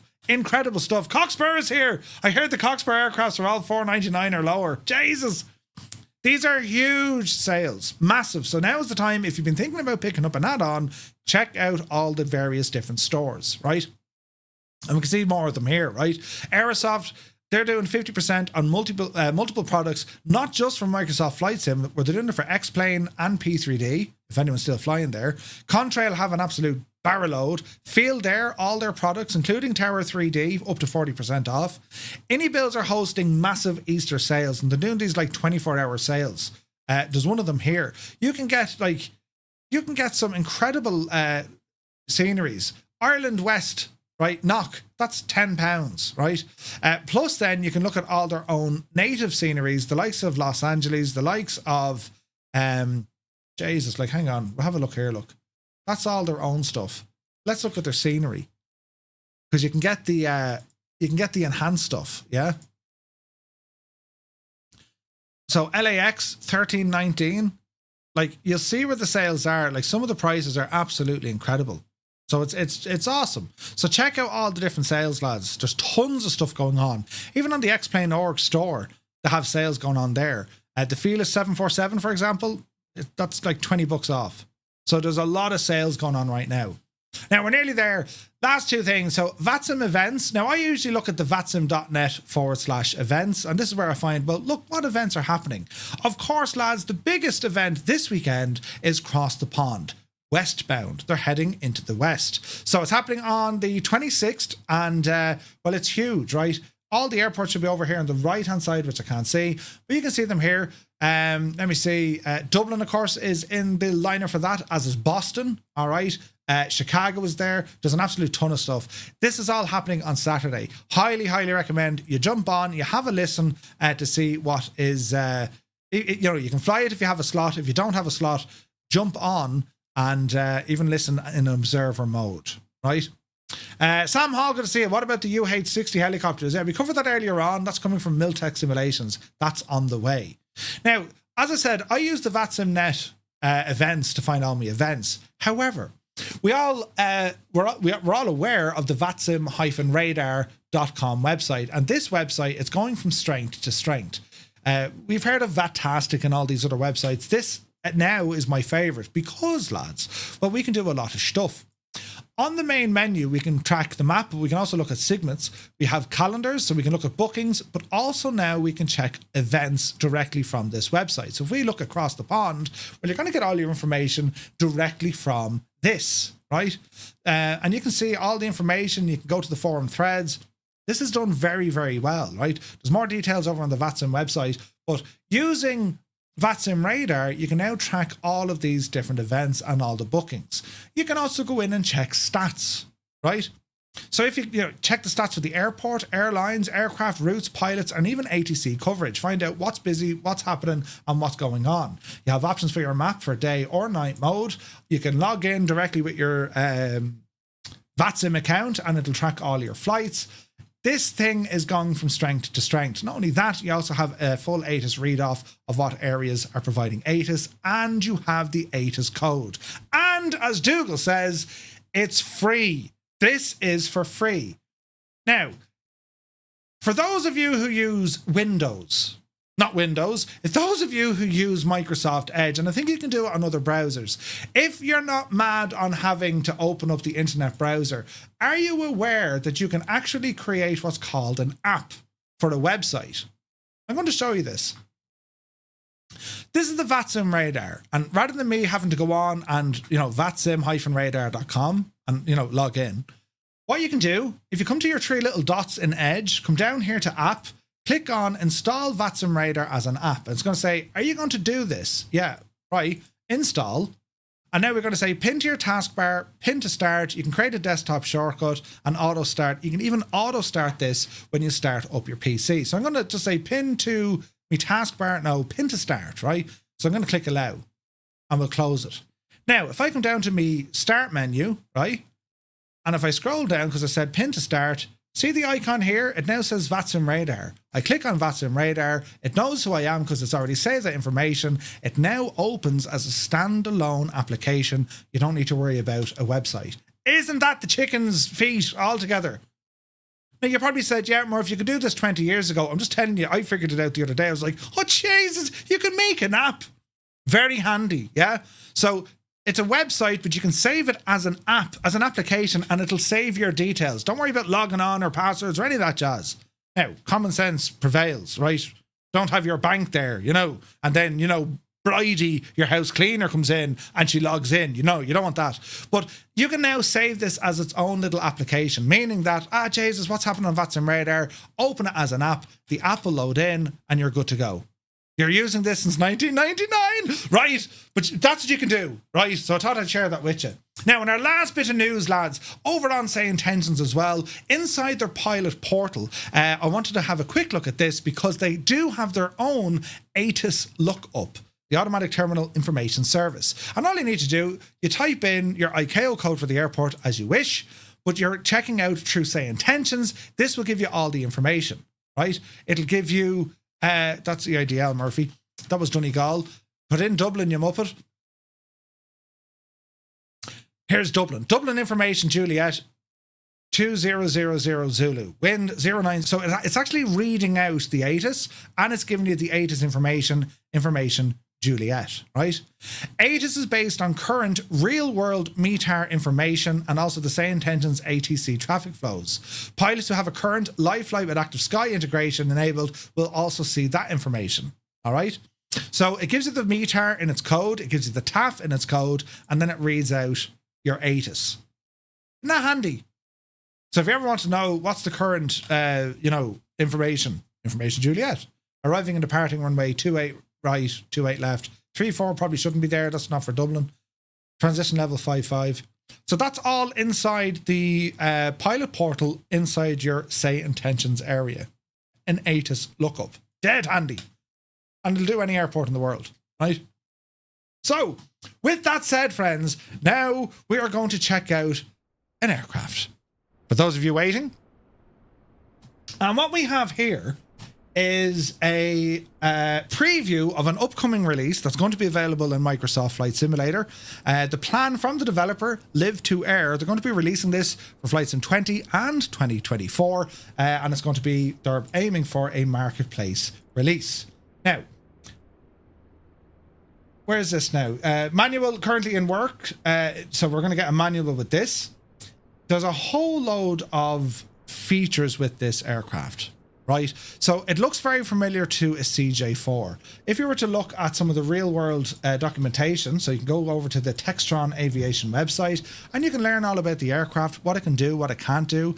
Look at the range of this thing, 2,000 nautical miles, right? 416 knots, carry 9 passengers, useful load 5,500 pounds. And also then the takeoff field length is drastically reduced compared to the likes of a CJ4, right? So the CJ3 Plus, as it's called, right? You can see the interior. I'm going to show you this on the aircraft itself. But when you look at the real world variant, very impressive.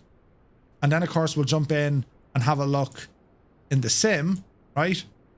All the different cabin layouts and the features inside the cabin and so on. Well, that's what we're looking at here. So, LivToAir Citation CJ3, it is nearing completion. The developer, you might know the name. The last aircraft they gave us was the Aviation ATIS. That was the fully electric aircraft. And they've been providing a progress update to their upcoming Cessna Citation CJ3 Plus. It's a light business jet. And according to the post over on the LivToAir Discord server, it's close to its final shape. Yanov, who's here in the chat with us, and a very big shout out to Yanov, who's here in the chat. This has been a massive development for him because it's probably, well, it is definitely the most amount of work he's put into it. The aircraft has been developed using data from real world pilots, a pilot of the actual aircraft. So that's where you're getting the information in relation to some of the features, the quirks, but also the flight model, the characteristics, the handling of the aircraft. Yeah. So there's about a month or so left, he reckons, on that. Avionics-wise, it's equipped with a Garmin G3000, and the aircraft, it's known for efficiency and ability to operate from shorter runways. Comfortably sits 6, popular with private and charter operators. Maximum seating will be 9, depending on what you're doing. The EFB, based on an improved version of the EFB map app in their Aviation ATIS. So it's kind of a step up from what we saw before. Pilots familiar with the FlightSim's aircraft lineup, as I said, the CJ4 offered in 2020. The CJ3 and CJ4 trace their lineage to the Cessna Citation Model 525, the Citation jet. And you'll see how kind of close it is to it, do you know? So, yeah, very, very excited about this. Now, Jan, if you were kind of aiming at a price, do we give a shout on that? Edson, while we're waiting, says, sorry for the delay on chase plane. Toby, I was in a meeting. We are working with Toby to make it possible for chase plane users. There's no ETA right now. Admin tech hurdles to overcome, including licensing. Okay, so they're working on it. Thanks for the update, Edson. For anyone wondering regarding chase plane and Toby, they're talking. They're trying to figure it out, right? So yeah, to confirm, the price of this aircraft, lads, is going to be $26.99. All right, $26.99. So will we just get in and have an old gawk at it? Will we? It looks gorgeous. So as I said, it's pre-release. So if you do see anything kind of weird or wonderful, well, just let me know. I'm just going to talk about what I found with the aircraft so far. Visually, it's stunning. There's a ton of different liveries for it, and there are a lot of kind of there's loads of little functions for the aircraft as well. You might say, you know, the likes of can change it even if you wanted to. Brilliant, Janov. Looking at the aircraft, you can see we got a ton of options outside. All the different doors. We have you know, you have the loading doors, cargo doors, you have the cargo doors over the nose, you also have the main cabin entry, and you have the stairs there as well. Now, if you're looking very, very closely on it, you can also see, Jesus, why are the window blinds closed? Well, we'll get into that now in a moment, but yes, the window blinds are indeed closed, right? So you can see all the detail there. You can see the model work, the texture work. It's all coming together. Beautiful livery, this one. And then that, you know, iconic shape of this aircraft. And how you'll know it is, it has a very straight wing design. Doesn't it look gorgeous, doesn't it? And as I said, anyone who looks at Steve One Canevo, his latest video, who's actually flying in this aircraft, beautiful, absolutely beautiful, right? So yeah, it'll be $26.99 US dollars, lads. US dollars, all right? So as we ramble in towards the aircraft, now, yeah, we can get up close and personal, but again, it's more of a preview rather than review, lads. To be fair to Yanov, I mean, he's still working on the aircraft, which you can kind of see from the visual fidelity that we're getting here. A lot of work has been done. Bearing in mind we're in FlightSim 2020 as well, visually 24 is just, it's a little bit notch upwards when it comes to the overall quality, but we have a lot of detail going on here. All right? Like the leading, like the textures on the leading edge of the wing look. I mean, do you know what I mean? Beautiful reflections, and it just looks the job. You see that reflection kind of boot out here? See that? Like, that's friggin' gorgeous, man, isn't it? Going up here to our engines, same kind of crack again. We can look in, we can see our turbine in there, beautiful blades, and just the overall kind of state of it. Do you know, it looks nice. It looks very nice. So, as I said, you might find some weird stuff there. Yeah, and I found a thing with a yoke, look. So we have a texture floating. But that, you know, we can see that. This is brilliant. It's like live feedback. Yanav, look, we found a thing. The texture's floating on the gadget. But it's pre-release, lads, so don't worry. It's at this point, that's when the developer says, right, you know, it's the last kind of round of checks. Do you know what I mean? But you can see where the cargo area is in the back there. All done very, very well. All right? And even the detail on the front, look, the cabin stairs coming in, where the door is, all done really, really well.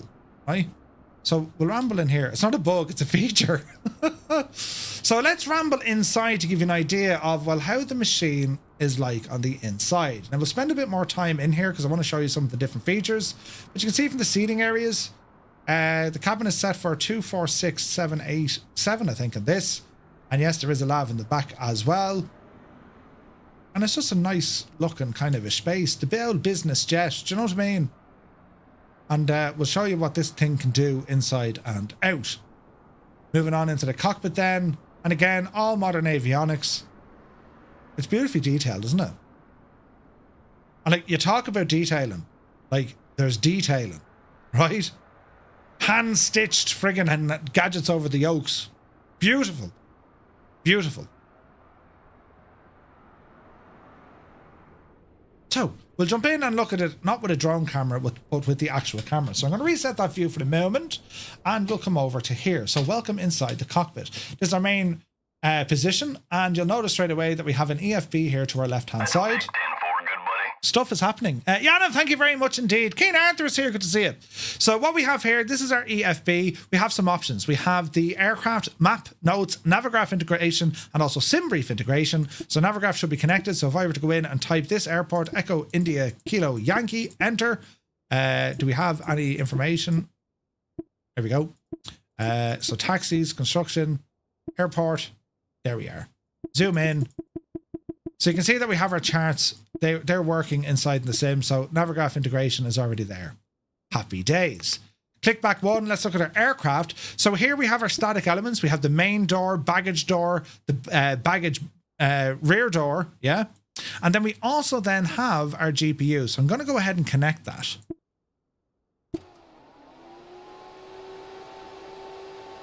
Power's coming into the aircraft already. And then check outside, yep. There's our ground power unit, and it's connected into the aircraft. Click of a button. Nicely done. Nicely done. All right. So all our avionics fans are there blasting away, and we'll continue on with some stuff here. So the main door, if I just come back here, we might get the old machine closed up here now. So bring in the steps. You can do this by hand, or you can use the tablet.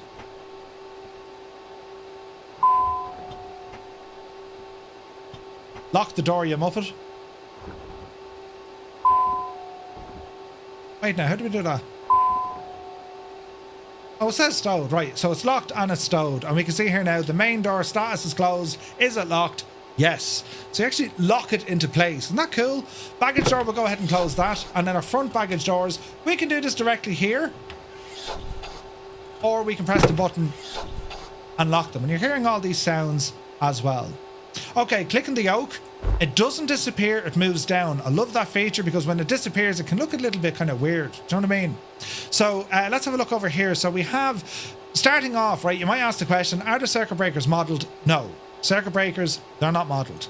However, pretty much everything else is. So if we want to have a look at some of our options here, we have fuel boosters, we have ice protection, landing gear handle, we have our main battery over here.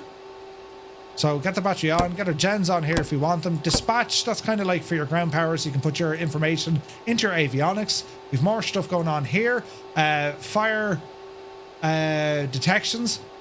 You have all your internal lights, and we'll go through the night lighting here in a moment. Our standard avionics, and well, we can go in here and mess with these as well. your Garmin G3000. These have been custom coded as well, so we can get some options up on the screens.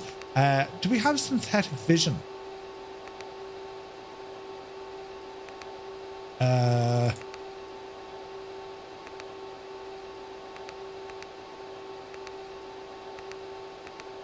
That looks nice.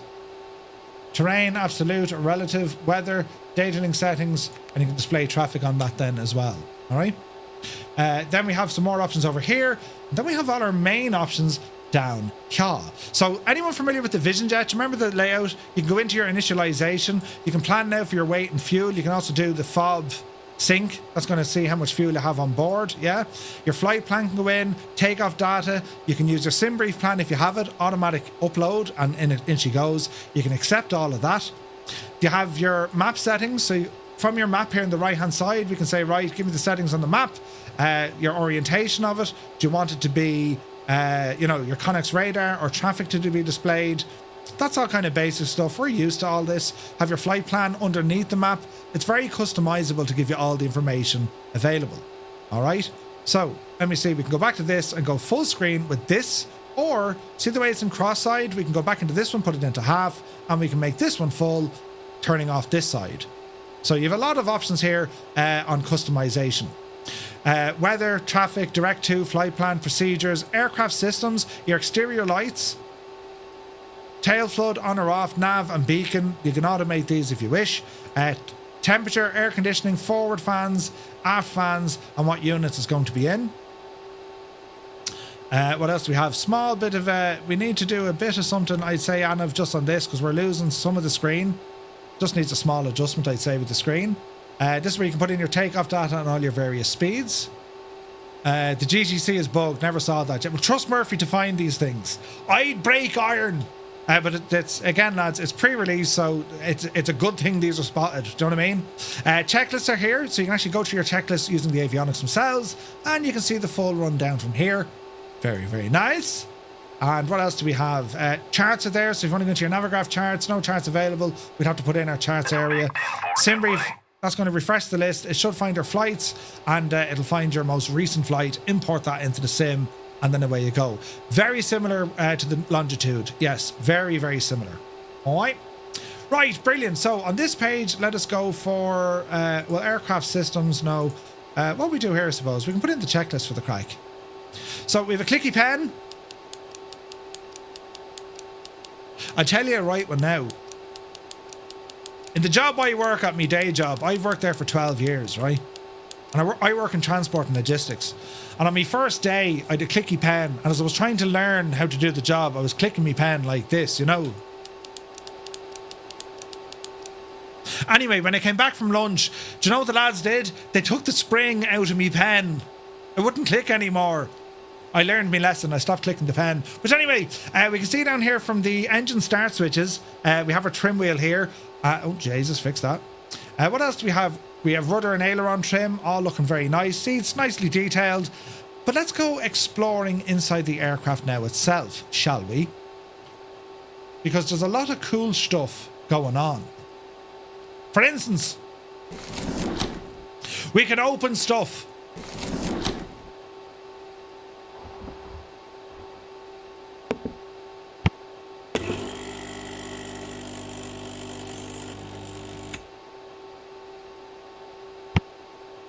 Would you like a coffee?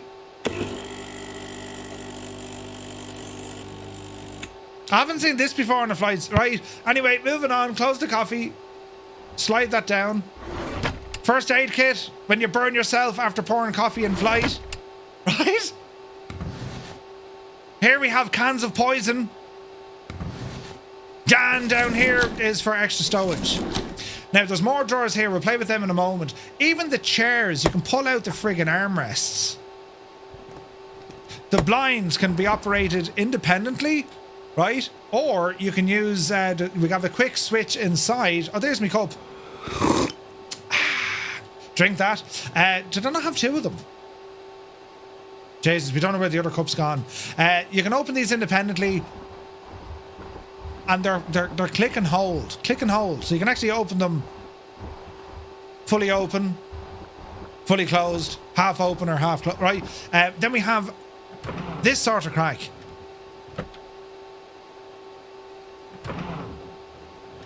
Now these are all wonderful creature comforts, but I love them. I love this, right? And then you're saying, right, well, what's the tables for? I'm glad you asked. Martha, will you give us an old sandwich or something? Oh, Jesus. Close the drawer. Close the drawer, Martha. Right, we have snacks. What do we have?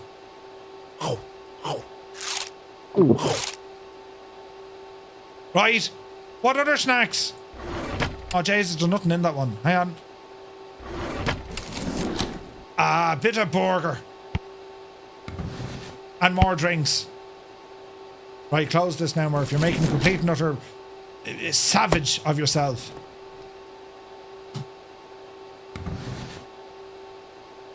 Ah, Jesus.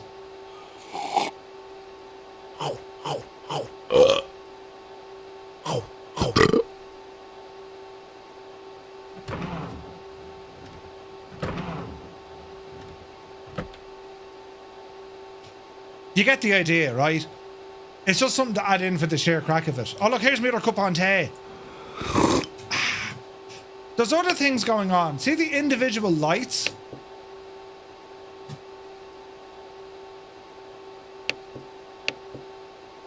So you can kind of see the level of customization in the back here. It is ridiculous. It is absolutely ridiculous, right? But you mightn't be into all these little quirky things. Some are, some aren't. But they're there, and you can go finding more stuff. Right, but what about the business end of the airplane? Well, we have a little button down here, and we can turn our cabin lights on or off by a flick of a switch. We can also do the same with all our blinds. So we'll open all the blinds, right? You can refill the food and drink if you have the crack. And then there's a button down here. I'm going to leave that. Well, I might show it. We'll see. We'll see what happens. Right. Weight and balance. This is where we can set our weight and balance. Fuel, set weights, baggage, number of passengers, all that sort of jazz. They all live in there. All right. What about the aircraft itself? I mean, it looks the part. We're connected to our GPU on the ground. But does the aircraft actually fly? Well, let's find out, shall we? So, standard procedure we can follow by the checklist, or we'll just wing it, because, you know, that's what I do. So we'll go fuel booster pumps. We want to get some external lights on here as well. So we're going to say pack safety on. We're going to say anti-collision lights on. ELT is armed, and we should have emergency lights around here somewhere. Alcohol light. There has an alcohol switch, but we know what that is. Where is the... So see the cast? It's telling me you have an issue here, Murph. You need to turn on some lights. Okay. So I'm looking for the emergency lights. Arm the emergency lights. There we go. All right. Murph, you can eat a triple cheeseburger and burp. What do you think? It's fantastic. Did they record the eating sounds? Right, so we want to get a start on this aircraft. Now we can see over here we have our engine page, right? The aircraft, as I say, it's following that of the real aircraft. Synthetic vision could be in the main menu on the bottom screens.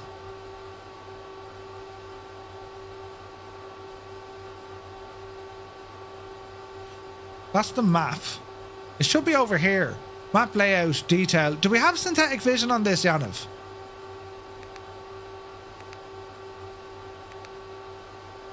PFD map settings. No. PFD settings. Attitude overlays. Synthetic. Yeah, we do. There it is. So you do have synthetic terrain if you want it there. All right. So let's go for starting the aircraft. So booster pumps are on. We're going to start the right engine first. Click of a button, and then we watch our N2 rise. Now check this out. Ignition is running. We're going to get this up to 10. And then open the fuel. That's how fast this thing starts up.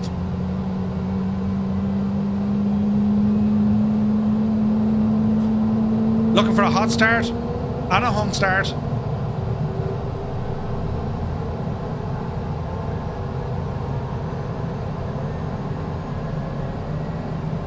That's a good start. Verifier generator is on. Reset, turn it back on. Okay, let's go for the right side. Right engine coming on.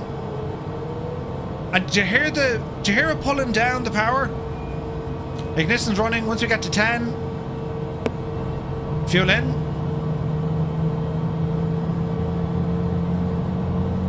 And we monitor once again for a hot start.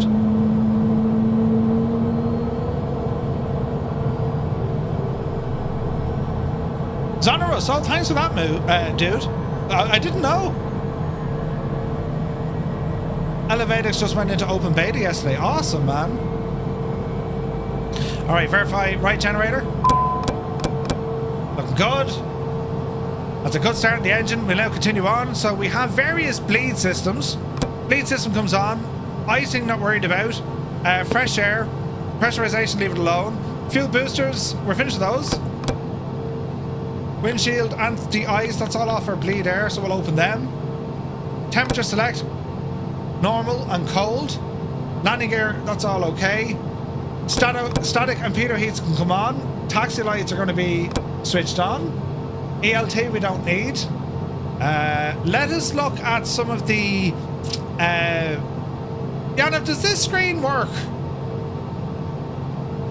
Let us look at some of the night lighting, lads. Shall we have a look? Are we ready? So we have floodlights, panel lights, displays, touch controls, so that's kind of like your backlighting, yeah?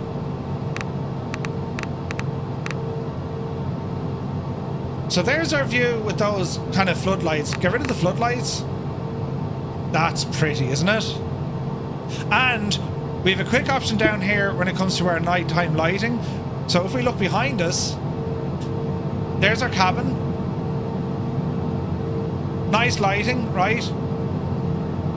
That light is bleeding in from the your man with the pushback.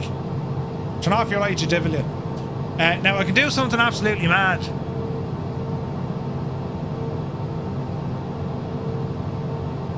This is the LivToAir Citation CJ3. You have disco mode. What? Now, we're unsure if this is going to be added. I'm not going to play the music, but this is what disco mode does. I mean, need we say any more? It's absolutely fantastic, isn't it?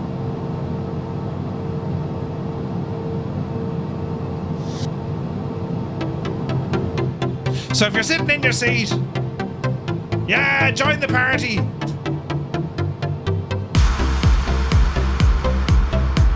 This is a feature, but it's awesome. You're cruising along at flight level 430, this fella can get up to, right? 43,000 feet. And now you're having a rave in the back of your citation. Right, isn't it brilliant? Now if you want to look outside the aircraft, disappear me for the moment. So we can see the external lighting, right? I mean, you can actually see it from the outside, look.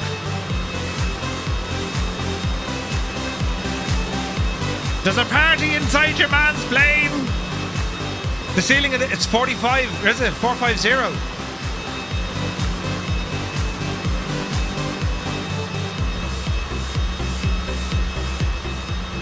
Right. Okay, so we get the idea, right? We get the idea. Right, which there now. Now, I don't think I can turn off those disco lights, so they have to finish.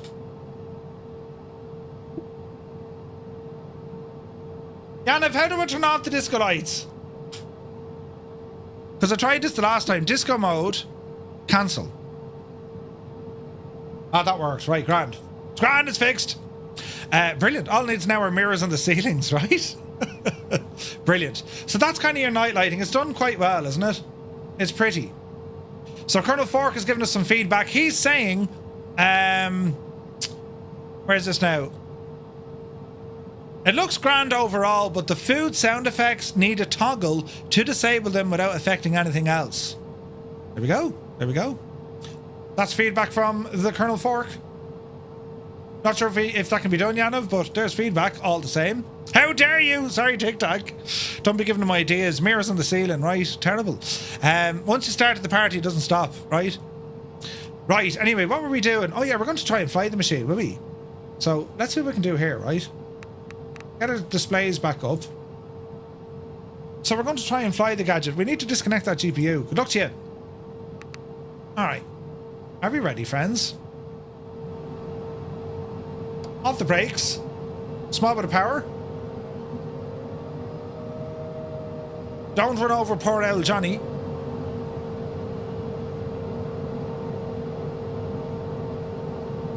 Now, as I said, this machine, it's a rocket ship. So she can, her sailing is actually flight level 450. Gulfstream, thanks for that, man. 450, lads, right?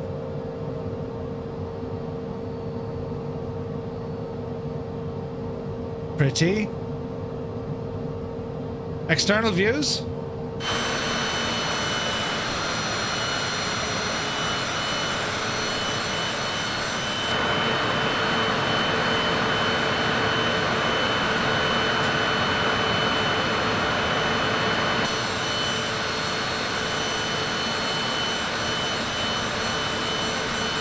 Hello there.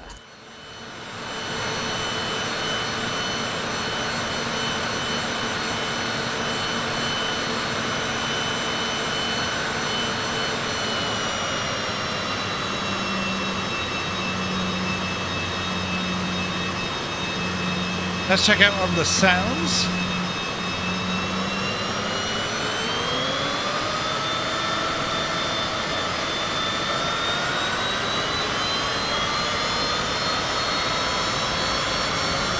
Hello there.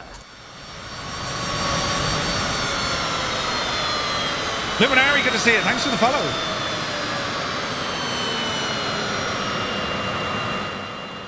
Yaniv, are these default sounds or are these custom sounds? Rifle, good to see you.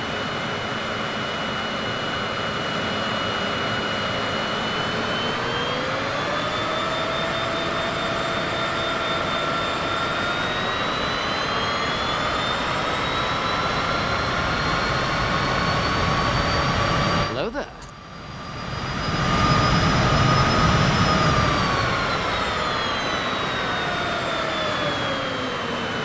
They sound friggin' very good though, don't they? They sound amazing. Right, what are we doing here? Oh yeah, the flaps. Not the flaps. Spoilers. Beautiful animations, isn't there?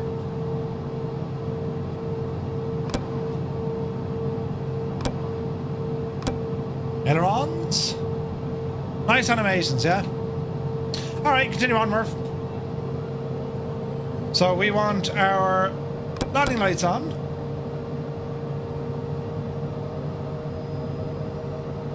Moving on the ground, exactly what you would expect. Reverses. Do we have reverses? We should have. No, no reverses in this. Which would make sense, right? Because it's either fuel, I don't know. It's either fuel, yeah, there's no reverses. Speed brake, retractor, extend. No reverses. The non-swept wings in modern jets make it look strange somehow, but I like the look, yeah. Engine sounds are that of the CJ4. They have a different variant on the same engine. I thought this would be way better than anything we can do. The sounds are perfect, man. It's the same engine, different variants, but same engine.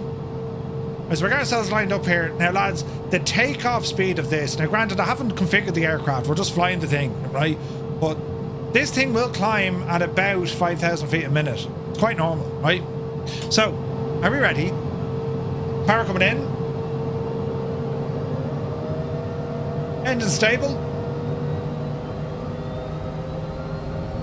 Takeoff power set. Look at that airspeed. 80. 100. Rotate. Yep, you divot it. There's, that was fairly lively. Gear up. Now look at the rate of climb. 6,000 feet a minute, maintaining 170 knots. This thing,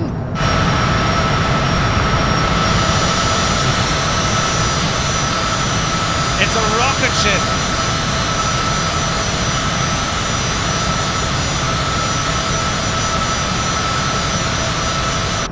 Absolute rocket ship. Right, bring the speed back. So about 210 knots or so. The trim wheel responds very well. Jesus. It's quite easy to trim this aircraft out. Easy does it now. And we'll just kind of fly along at this. The CJ4 itself is a rocket, yeah. It's awesome, lads, isn't it? It's a bullet. Its movement, it's very smooth. Very, very smooth. Great visibility inside the cockpit. The windows are only huge, look. And we do have some visors, of course.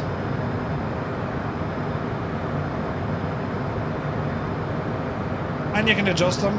Jesus, how do we put them back? Yaniv, how do I put them back?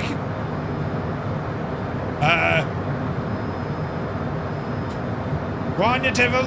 Get in the thing. It needs to go this way, look. And then...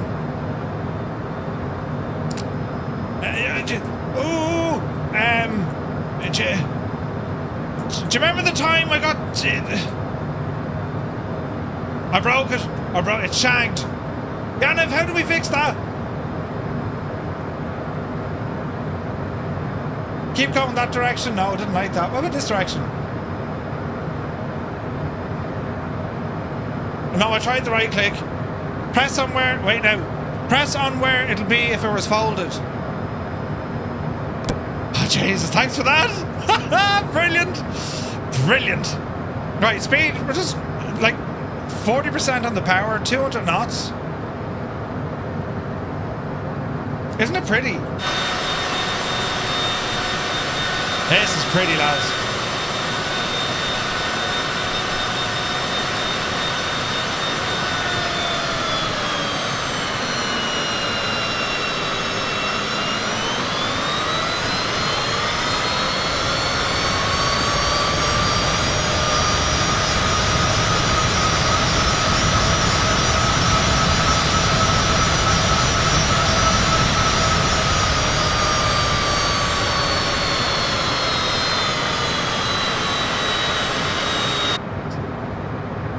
Right, speed is up and good. We'll bring it back in for a quick landing here in Kerry.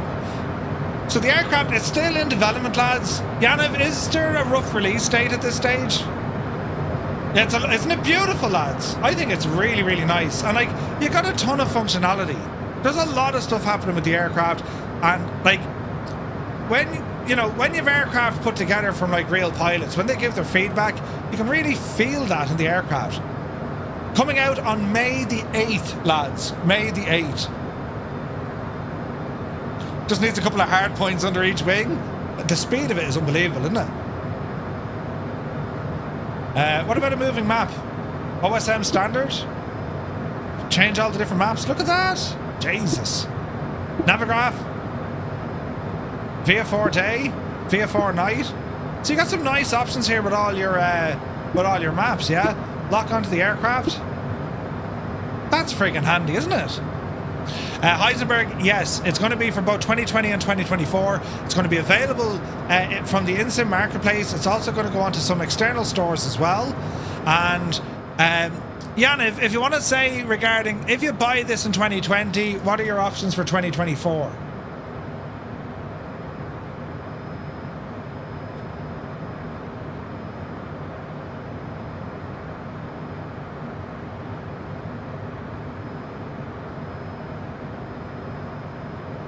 May the 8th for when you order Star Wars off Temu. Brilliant. Alright, let's see if we can take this in for a landing. So bring the power back.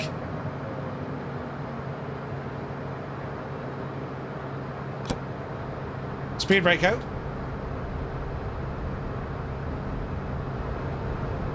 Let's look at the old gear animation while we're looking at it. Gear coming down. She's oscillating a bit, decelling. Flaps coming down. Nice animations. If you buy the 2020 version from any store, you will have the 2024 version as a free upgrade on the same store. Nice. Look at this, man. 106 knots? What? Where's the airport? It's over there. Jesus, Tommy, they're shooting! That was the stall warning. Jesus. Scared the crap out of me. I love this avionics fella. 500. Right? Where are we going? We're going over there. Right. Can we grease it on our first landing? What's your speed, Murphy? That'd wake up in the morning. Jesus, it would, wouldn't it? The stall shakers, lads.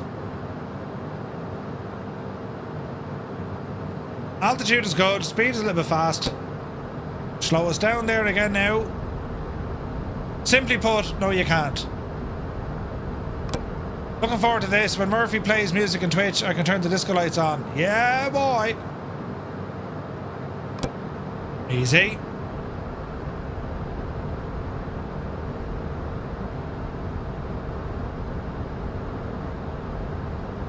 Are we aiming? What are you talking about? Right, easing out. Jesus. Lower the gear.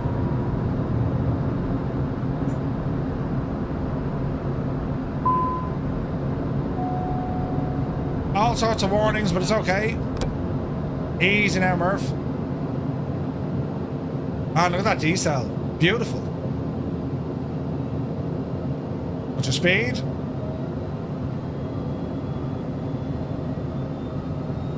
Don't bin it, Murphy. To be honest, the flaps on this are savage. You'd actually use them for braking. The last degree of flap would be your brakes on the ground, funny enough. Right, easy now. Yeah, ground flaps 55 degrees. That's like, they're your brakes. Easy. Don't go full flap. Only when you're on the ground you go full flap, and have 300. Have a look at the speed when I engage the last notch of flaps, but you only do so on the ground, right? 200. 200. Easy. 100. Easy. 50.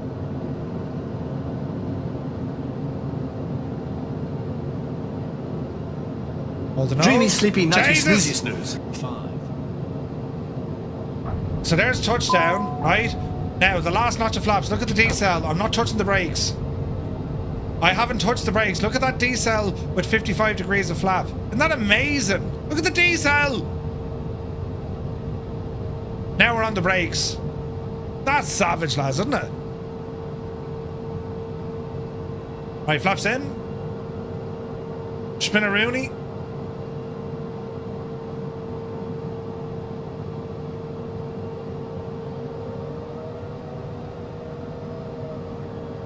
So lads, there is a preview of the upcoming Citation CJ3 Plus from LivToAir. What do you think? What are your thoughts on this? Is this something you're going to say, listen, begob then, this is needed? What are your thoughts, lads?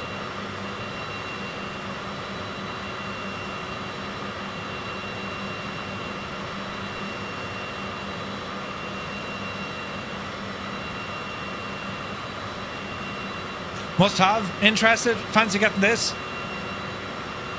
Murph, show them all Darth Vader. Where was Darth Vader?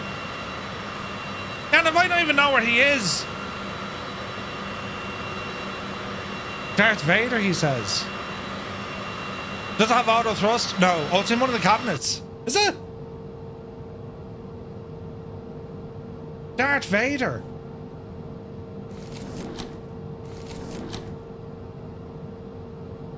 Right, hang on.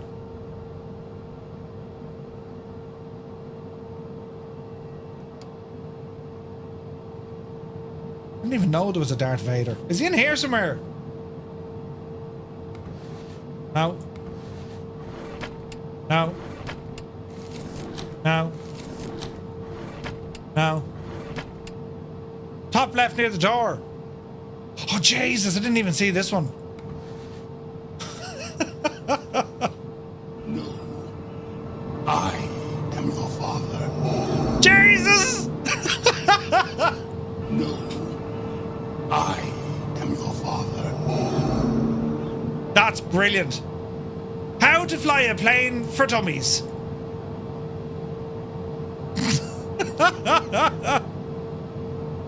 777, yeah, it will be, yeah. Dark helmet, yeah, that's very good. Nice. I didn't even know that. No. I am your father. Live long and prosper. Right. Anyway. Isn't it only Sav?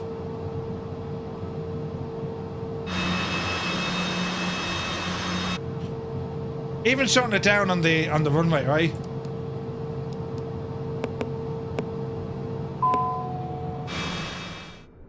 The sim does this.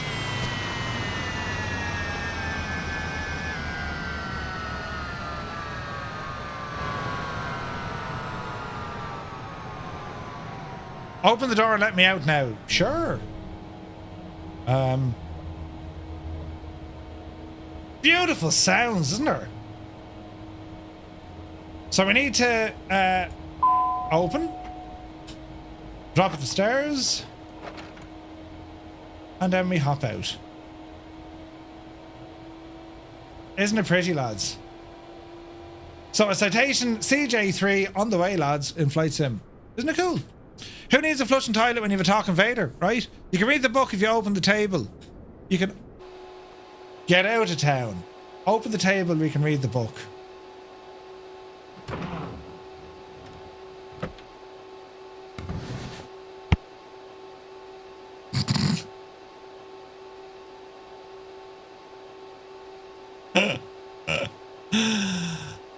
Don't crash, use autopilot.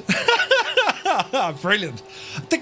I like the gimmicks. I mean, look, you have to have fun with a flight sim as well. Does this airplane behave like you would expect a Citation? Yes. Right?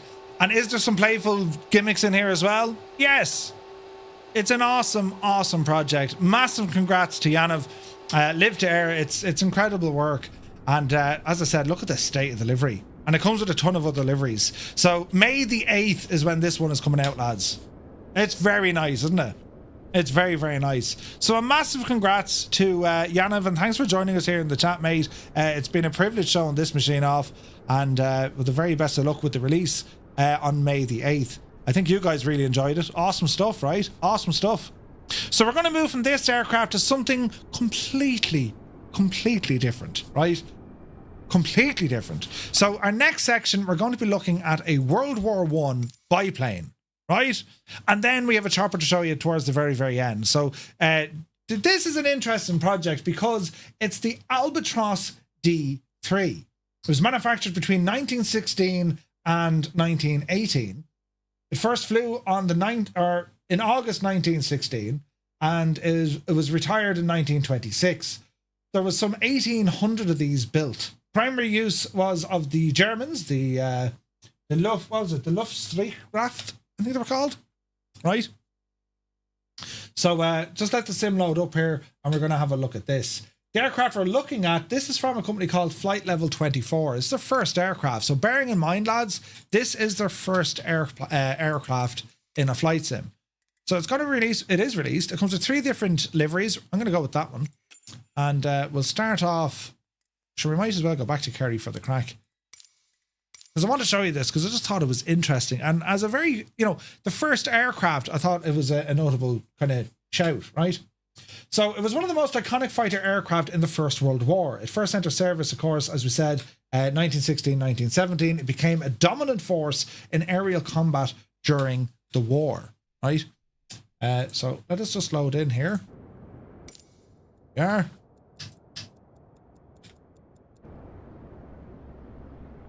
Do you know what I'm saying? Look, like we've literally gone from one extreme to the next. But we'll check this out here in a moment, right? Get our time of day somewhat comfy as well, so it looks the part. Oh, back up here somewhere. Right, so we're going to have a gawk at this in a moment. We'll read up a little bit about it. The D3 was an evolution of the earlier Albatross D series, combining speed, maneuverability, and firepower. It featured a streamlined wooden monocoque fuselage. It was powered by a Mercedes D3 engine. Armed with twin synchronized 7.92 Spandau machine guns, it provided pilots with superior offensive capability. Many legendary German aces, including Manfred von Richthofen, the Red Baron, achieved great success flying the Albatross D3. Its performance gradually became outclassed as some of the newer Allied aircraft introduced, but it did remain on the frontline service well into 1918. The Albatross' elegant design and historic significance make it one of the most celebrated fighters of the Great War, and proud to represent this now in Microsoft Flight Sim. The digital twin was developed including real pilot, and after many hours of creation and testing to provide a high fidelity experience of the biplane. Developed as a native Flight Sim 2024 aircraft, unique and realistic mechanical systems such as the accurate Animeter airspeed indicator, extensive 3D modelling including details under the hood, 4K textures, custom sounds, many custom visuals, and lots of dynamic animations including the engine vibrations and also the wind affected ribbon. Fully functional guns, accurate CFD model, and engine modelling and performance using real world data. This is a very strange and unique looking aircraft. You can pick this up now. It's about $24 over on Sim Market, and for this developer, as I said, it is their first release. So, well, let's look at it. I mean, you're going from one absolute mad extreme to the next, all right? You know, a Great War fighter. I mean, that's what this thing was. On the German side, they flew them in Poland as well, and in other places in Europe. But, like, how aircraft changed in like what 20 years. This was at the absolute leading edge of, you know, air capability, air warfare capability, and all they really did was strap 2 synchronized machine guns onto the nose of the aircraft. Yeah, but you can see from it here what we're getting visually. This is a beautifully modeled aircraft, wooden design, and the textures are spot on as well with loads of details. You have a wooden skid plate, see the rope here on it as well. Right?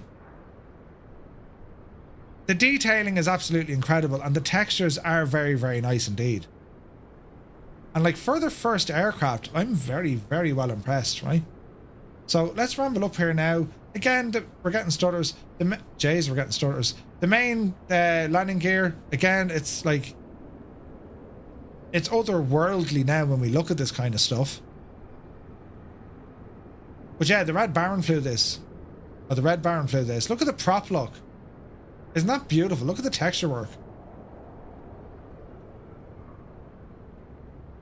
Not so much a prop spinner than a prop cover. And then we have this Mercedes D3 engine. Look at the detail on the engine.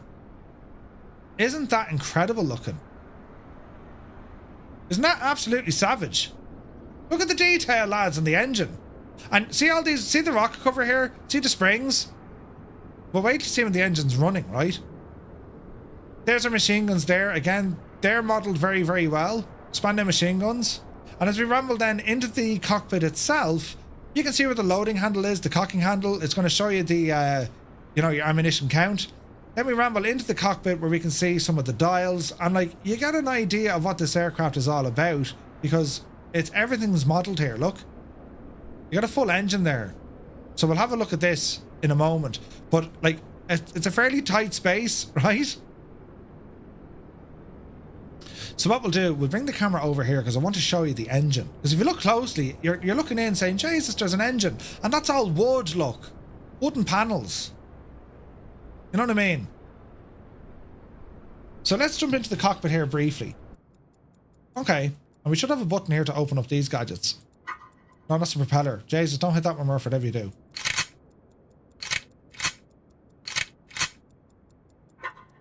How do you get to the panel, Murph?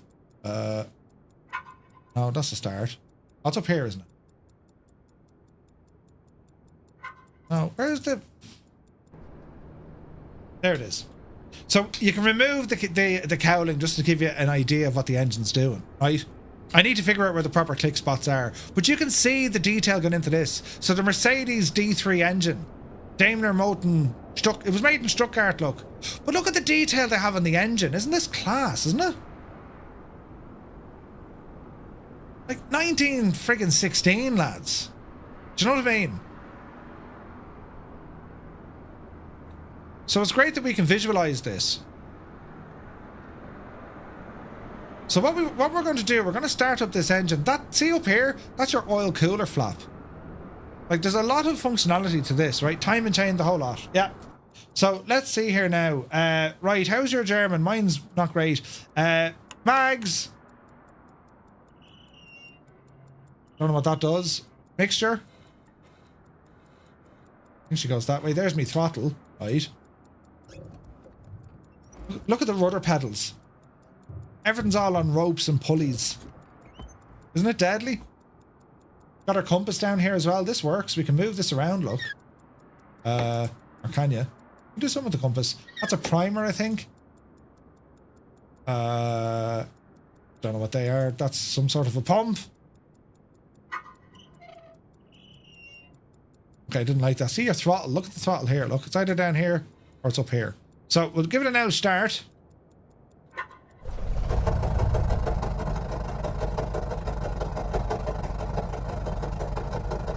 And the sounds, right? Have a look at the detail on that engine.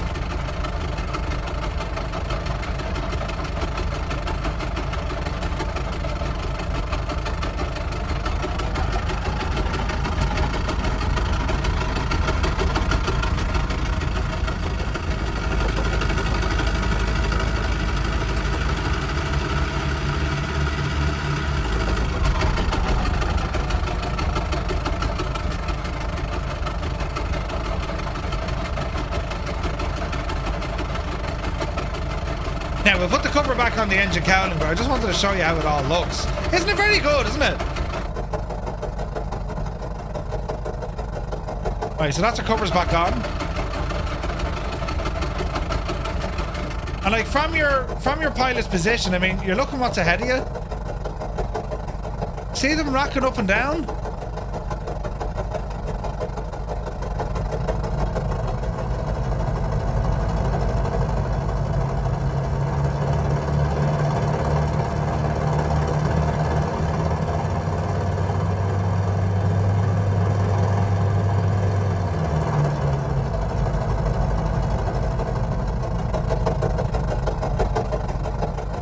Sounds are class, aren't they?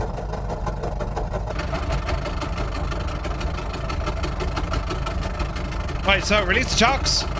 They're set to your parking brake.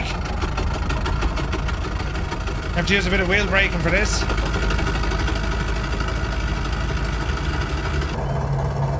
Come on now, Jemima.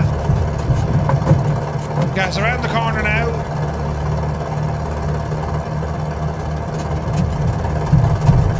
There we are.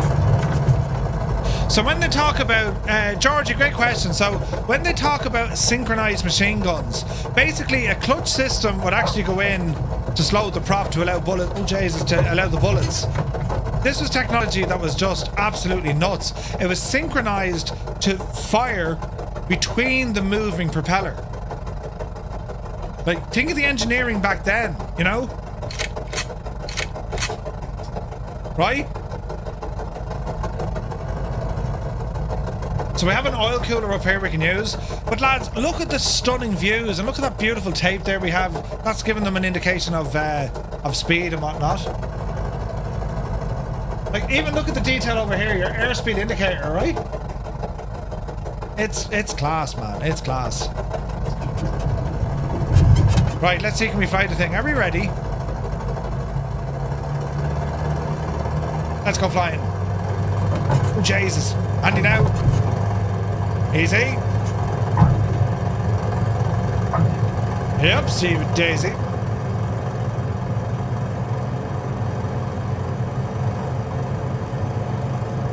Isn't that pretty?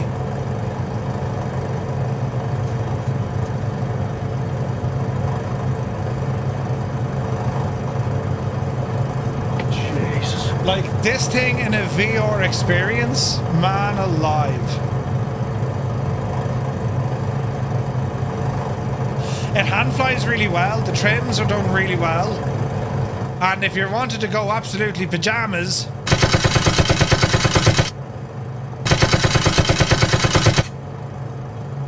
right? Ah, brilliant! So you can see it shooting in front of us there, but the sounds are all there.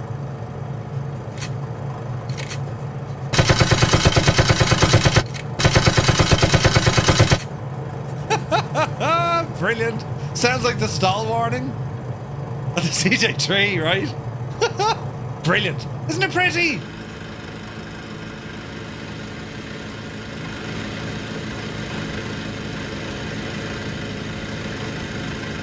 How do we do this now? Jesus, Murph.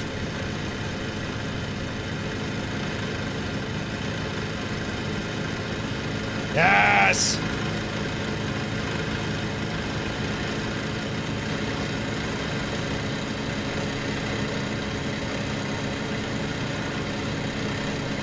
The sounds were recorded from a Skoda engine.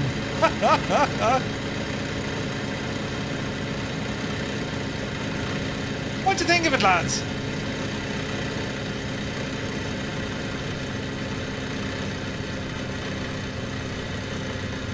Oh, Jesus.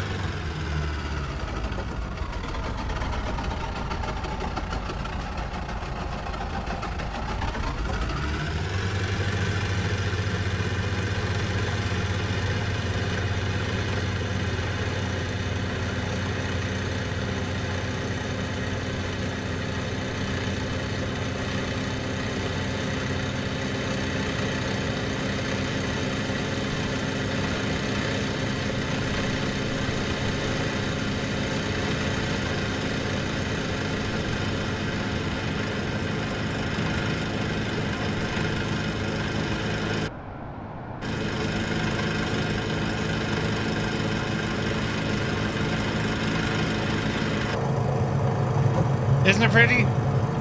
Very, very pretty.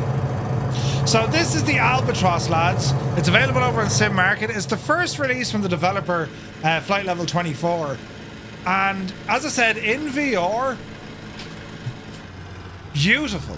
Really, really beautiful. And we do have a number of these kind of early war biplanes. Albatross. Any ice cream? What do you think of it though? It's pretty, isn't it? Can he land it though? Are you what? Me? Jesus. We'll throw it into a bit of a slip and see what happens. Pretty good for a first timer. I thought so too. It kind of gives me the whole kind of Wing 42 vibes. Do you know what I mean?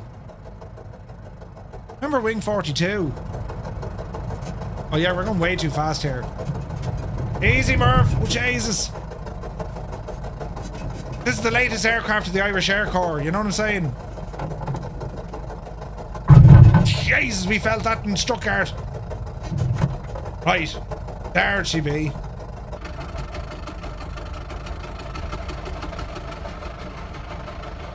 Isn't it pretty? Gorgeous. And then just get those startups effects again. Beautiful smoke effects. You see it? Isn't it gorgeous? I'm gonna show you again, look. Let's get the old startup effects here now first as well, look.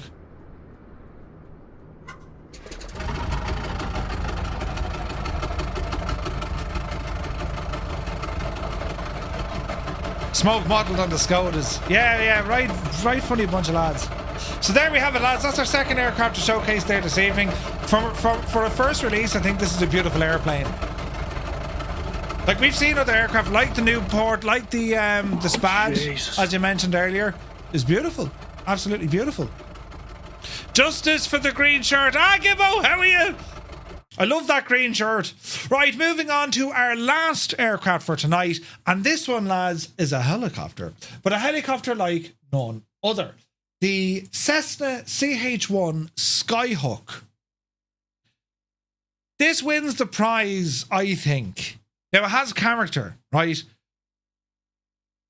But it has the ugly that word award, right? I like to call it the ugly. Well, if you say, do you know what? If you say BASA, B-A-S-A, if you say it fast enough, it sounds quite convincing. This gets the ugly BASA award, right? Hiya, BASA. But anyway, I'll show you what I mean here now. It's so friggin' mad looking. It's beautiful. I'm telling you now. And you're like, wait, what? Wait till you see this, right? It's cute. Sure, it's cute. So the Skyhook is the only helicopter ever produced by Cessna Aircraft Company. And I wonder, like, whoever designed this, the dude who invested this said, I'm going to design a helicopter. Oh, good show, old man. Well, hang on, it was Cessna. They were American. So, it is. We won't spoil it. Easy, Jesus. Easy now, Jemima. Right. Let's just get a good old hard look at this now here for a moment, lads. A good hard look at this, right? Do you remember the time Homer Simpson designed that car in The Simpsons? Right? That's where we're at, lads, right? That's where we're at. But anyway, it's a very interesting machine. There was less than 50 of them built. Development started on the 14th of January 1952, right? It was first introduced in 1953. It first flew 1953, right? It was the only helicopter built from Cessna, and the first helicopter to land on the summit of Pikes Peak, and it was the last piston engine helicopter to set the helicopter altitude record. Okay? Its semi-monocoque airframe greatly resembles its light plane siblings built by Cessna. The CH-1 was named Skyhook for the civil market, similar to the marketing names such as the Skyhawk, Skylane, Skywagon, and so on. Alright? So, the aircraft incorporated a very unique L-section hinge to attach the main rotor blades to the hub in place of a more conventional pitch change bearing. We'll have a look at that now in a second. The external design was created by Richard Ten Eyck, an industrial engineer and designer for Cessna. It was a low-profiled, streamlined aircraft-style body featuring the engine in the front and cabin seating behind the power plant. The forward engine located provided ease of access, efficient cooling, and it frees the centre of gravity behind the cockpit for use in disposable load. But it also presented a problem for how to vent the exhaust, which would prove to be a problem throughout the aircraft's life. Additionally, the tail boom size resulting from the airplane-style fuselage created aerodynamic problems in hover and forward flight that would have to be solved by later aerodynamic structural changes. She was powered by a Continental FSO originally, and then it was kind of adopted to use that of Lycoming engines. Originally at 3200 RPM, a 260 horsepower engine. It was the first helicopter to land on Pikes Peak at an altitude of just over 14,000 feet. And production was ended in 1962. The company indicated it was due to the civil aviation market not being ready for these type of aircraft. However, the CH-1 owner, Rex Traylor, claimed that it was due to the catastrophic transmission failures. What? But you know what? I'm so happy that we have this aircraft in the sim because it is so mad. It's so unique and I love it. It's a minger, it is. But look at, I love the fact that we have it, lads. Only for CowanSim bringing this chopper into the world, I would have never known this existed. I mean, who was on duty to sign off the design of this?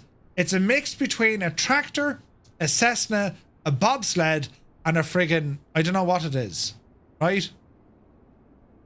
In the South, we would say bless its heart. Now, CowanSim have done an amazing job here, and they have said this was definitely it was a passion project for them, right? So, I mean, if you didn't know any better, you're kind of looking, you'd say, yeah, sure, that's the back of a Cessna, right?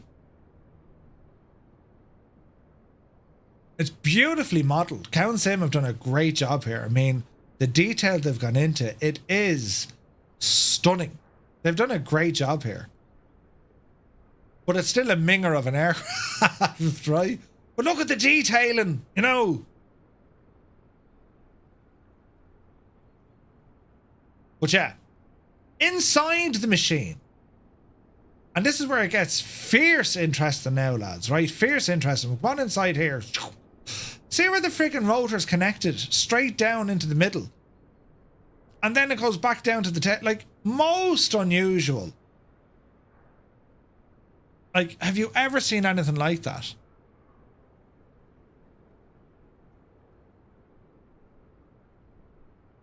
has hit all the ugly, every single ugly branch. But I have to say, man, they've done an amazing job modeling this. And you can kind of see where Cessna were at. Like, to be fair, right, the bubble canopy, the views, they're actually not bad. They're actually not bad at all, right? And when you look at the, you know, this doesn't look like it's a chopper at all. That's just like, no, we're familiar with this kind of a dashboard, right? He barely fits in the seat. Barely, yeah. Narrow arse seating, you know. Cowan simulations. Love the little details, though.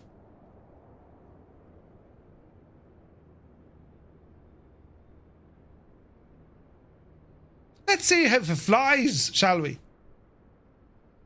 And this is where, you know, things get interesting, right? Because it flies like nothing else I've flown. Get into the cockpit there. Right. So let's have a look here for a minute. So a bit of creature comforts and familiarization. We have a battery.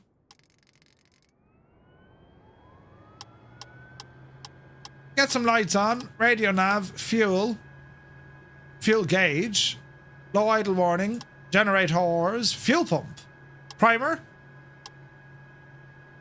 We have mixture. What? Carb air. Mag switches. And a throttle. And most importantly, a cigar lighter. We have a cigar lighter and a thank you from Cowan Simulation. This is definitely a passion project with, right? All right. Mags, right, left, both. And then start. Let's see what happens.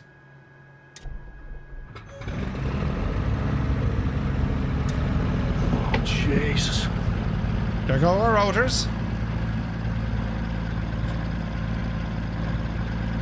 Increase our throttle.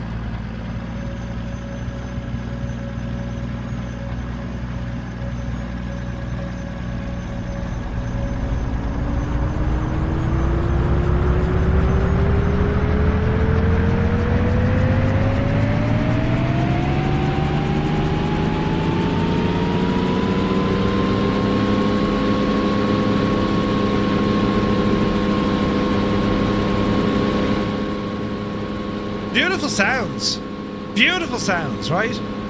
External.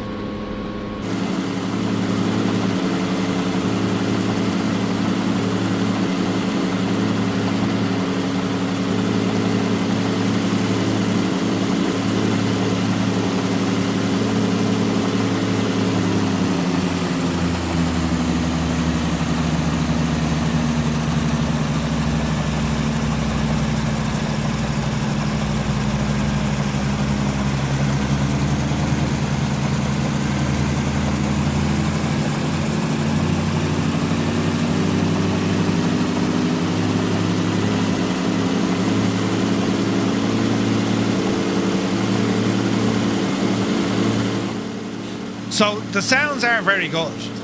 All right. Can it fly? Well, can more fly? Right, bit of collective coming in. On it, oh Jesus, on our anti-torque. Oh, Betsy, go on. All right. Easy.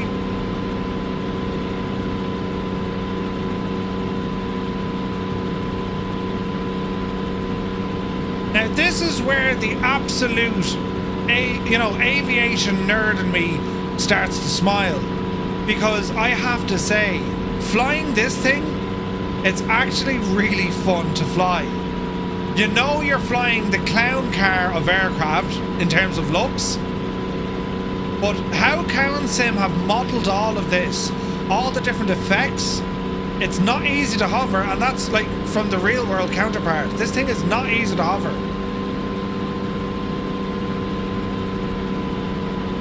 Right, easy now.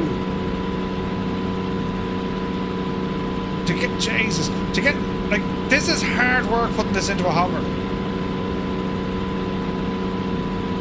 Easy.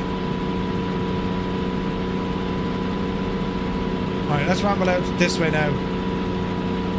Prettier than a Skoda. You take that back! Jesus, Colonel Fork. He didn't mean it, lads. Don't worry. Don't be getting upset. I'm embarrassed for you, Merv. Give out! Listen, oh jeez, we're getting starters. What are you talking about?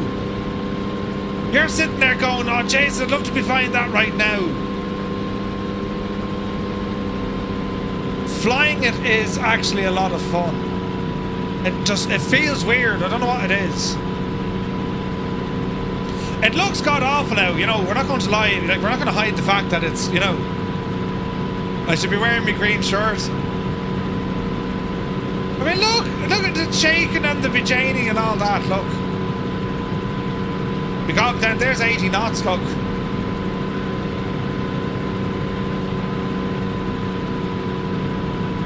Easy now. Even the very tall have to fly. Oh, Jesus, look at this state. Oh, it's terrible.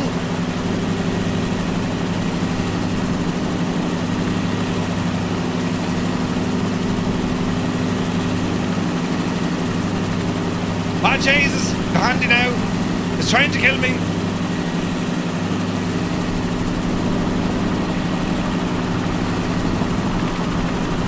Yeah, we're getting rotor slap. Dave, we're about to get tree slap now in a minute, go handy.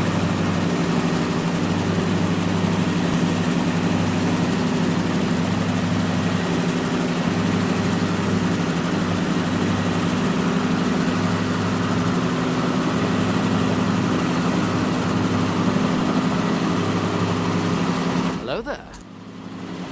Hello there. Easy. Oh, Jesus. Make a hand. Oh, Jesus. Don't hit the Gulf Stream parked up in Kerry.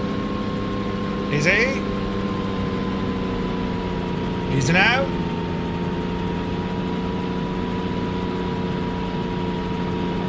Do you know, if you actually flew this and landed it beside the Gulf Stream, in the real world, they'd take you out and shoot you. Get that away from me, lovely looking plane, will you? Easy.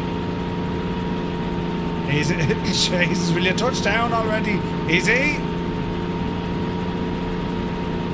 Easy. Gently does her now, Murph. Oh, Jesus, will you put the thing down and stop messing? Right, we're down. Right, we're down. Jesus. Isn't it brilliant?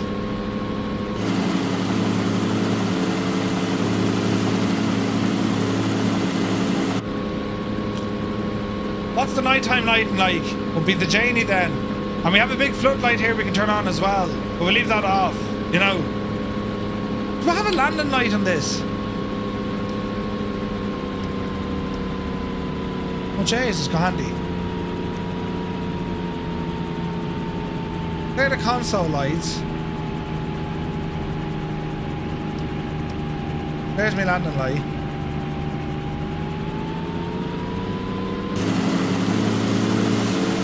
Look at the lovely beacon light. Doesn't that look class, lads? Look at that. Ah, that's pretty, isn't it?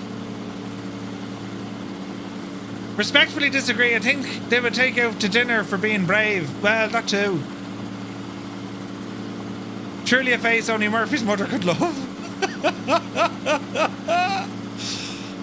Isn't it so weird though? And to be fair, right? Yeah, it's the most unusual looking thing I've ever seen. But you gotta love that about flight sim. And fair play to CowanSim for putting this into the sim, because as I said, lads, only for them, I never would have known this was a thing. And it is actually nice to fly. That's the what? It's actually nice to fly. You know what I mean? They did a good job of it. They did. They really did. A Fiat 7002.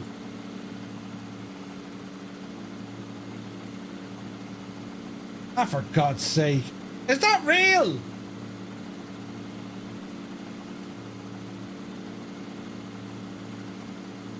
It is real.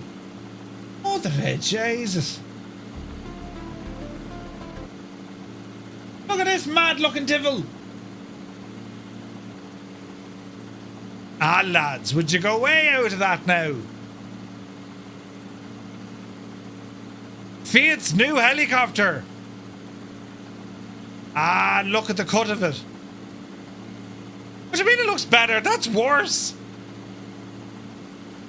Someone will get to win this as a booby prize. Brilliant.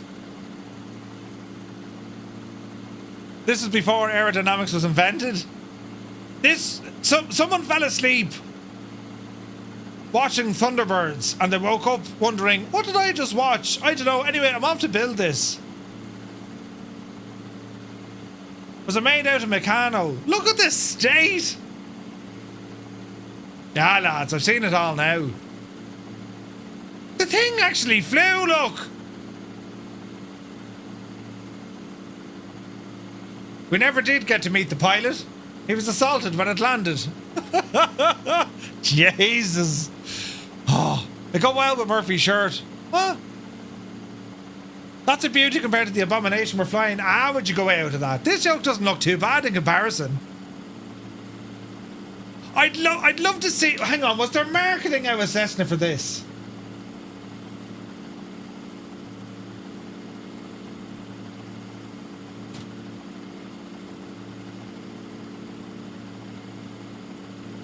Yeah, there was.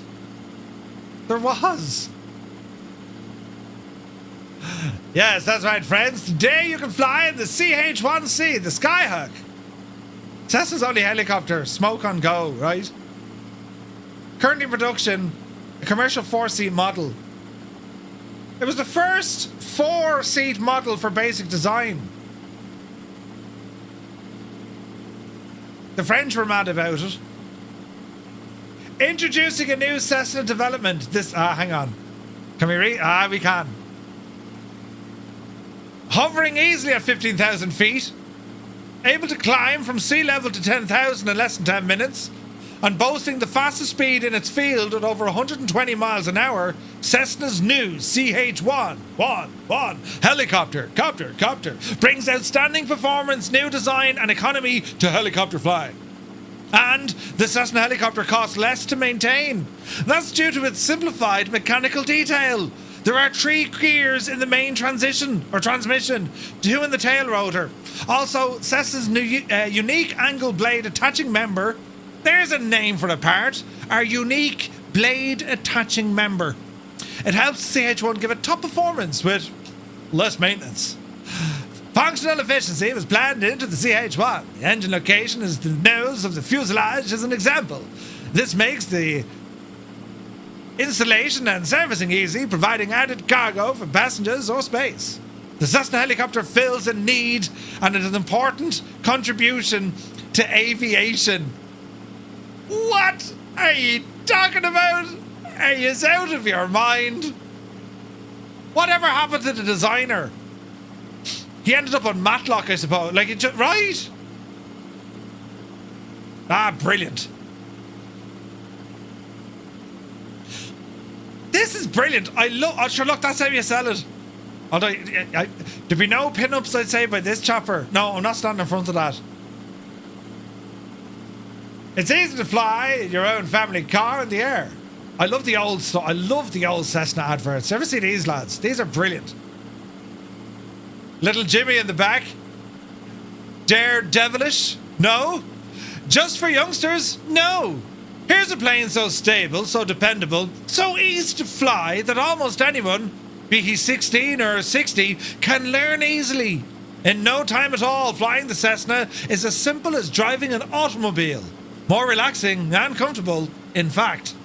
I gotta love it. Take the whole family to the ocean, to the mountains, or wherever you'd like. You can do it now. For the new Cessna, it's roomy, luxurious, four-place plane at a price thousands can afford. It pays for itself. You know, in your business, then multiplies weekend and vacation fun. Road time is cut to practically nothing. You have to love that. Don't, right? I mean, the friggin' 50s and 60s, man, that's what it's all about. And that's where this thing came from. The 50s and 60s.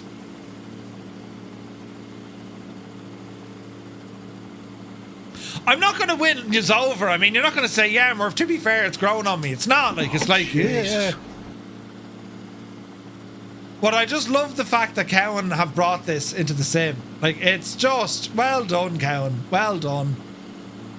And they've nailed the development of it, as in, you know, the textures, the modelling, the sounds, the flight handling. They've nailed it. Someone hold page 3 of Aviation Weekly. Look, Murph, I love the short sky van. I'm not a man of taste. There you go. Right? The shorts airplanes. Jesus. Check the Cayman K2000. Oh, yeah, they were weird looking. The Cayman K2000.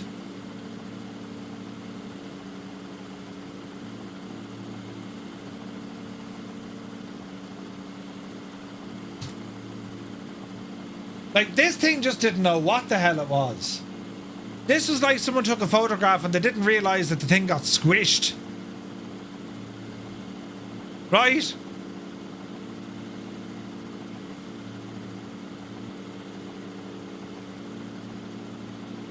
It looks like your man. Oh, my giant blue head. Megamind. Doesn't it? The way its head goes up. Oh, my giant blue head. Remember him? Looks like a bird. I don't know. But anyway, lads, this aircraft from CowanSim, they've done a great job. They really have. They really have. It's weird, it's wonderful, and it's available right now over on the CowanSim website. I think it's coming to the marketplace as well. A native version for 2024 is going to follow, and that'll be a free update. All right, it'll be a free update. You can pick this up now from CowanSim, $24.99. Alison Johnson is here. Good to see you, Ali. Look at that for timing. We're checking out something beautiful. Yes, yes. It's horrendous. But it's the CowanSim. Just posted a video on Discord. You love the voiceover on that. It's a big 10-4, good buddy. It's a big 10-4, good buddy. Alison Johnson, Tier 3, Mother to Jesus, 55 months. Thank you very, very much indeed, Ali. Yeah, it's a mad-looking chopper, isn't it? Where is this now? Mr. Chippy, where'd you put it?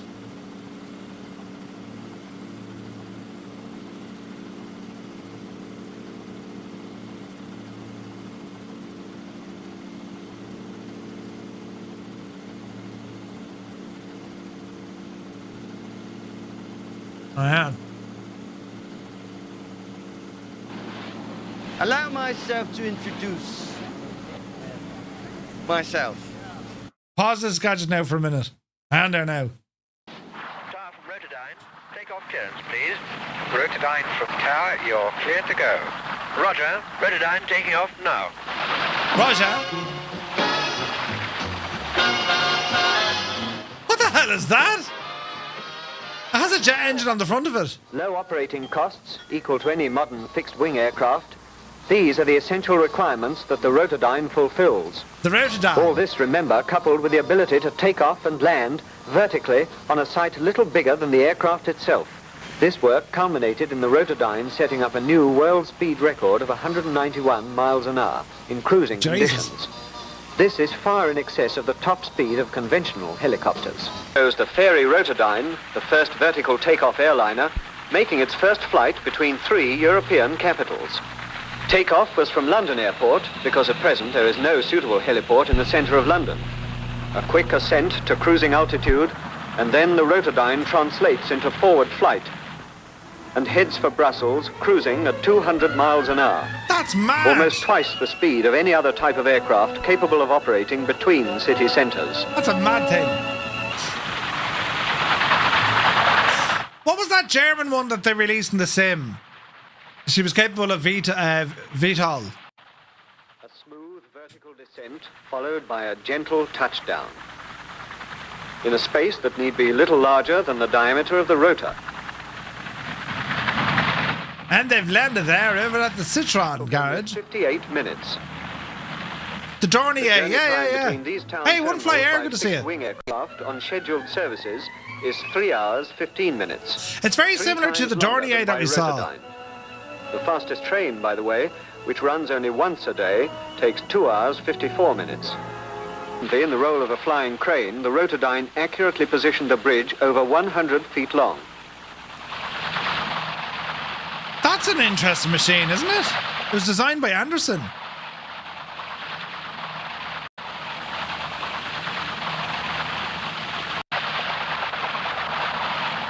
The big bridge, look. Rotodyne, joining for landing.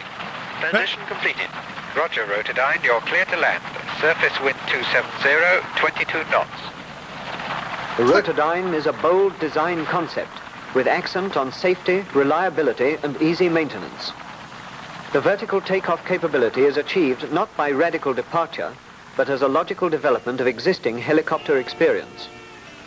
The Fairy Rotodyne is the aircraft for fast, economical travel, offering the advantages of air transport to everyone, everywhere.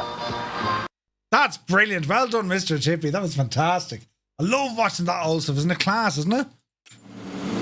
Admiral's Lounge, good to see you. So that kind of concludes our stream for this evening, lads. I hope you enjoyed it. Would you believe it doesn't work properly? Wait, would you believe it doesn't work properly in Sim Update 1? What, Ali, what? The city update? What? Really? Jesus. Yeah, the Dornier D.III Sinker, that's the one. So is it which doesn't work properly? The world update or the city update doesn't work properly? That's nuts. That is nuts, lads. Jesus. The city update, so they're going to patch it, so. But, right, lads, that's going to do for us. I want to thank you also very, very much indeed for joining us. Ali, thanks so much for raiding us. Jane popped in to mention it. Okay, so they're aware of it. So, yeah, expect a patch, so, for the new city update. We covered lots of stuff tonight. A preview of the upcoming LivToAir Citation CJ3 Plus. I think you're all very interested on that because it looks amazing. And again, a shout out from Yanav for letting me showcase that aircraft tonight. Then we checked out the Albatross.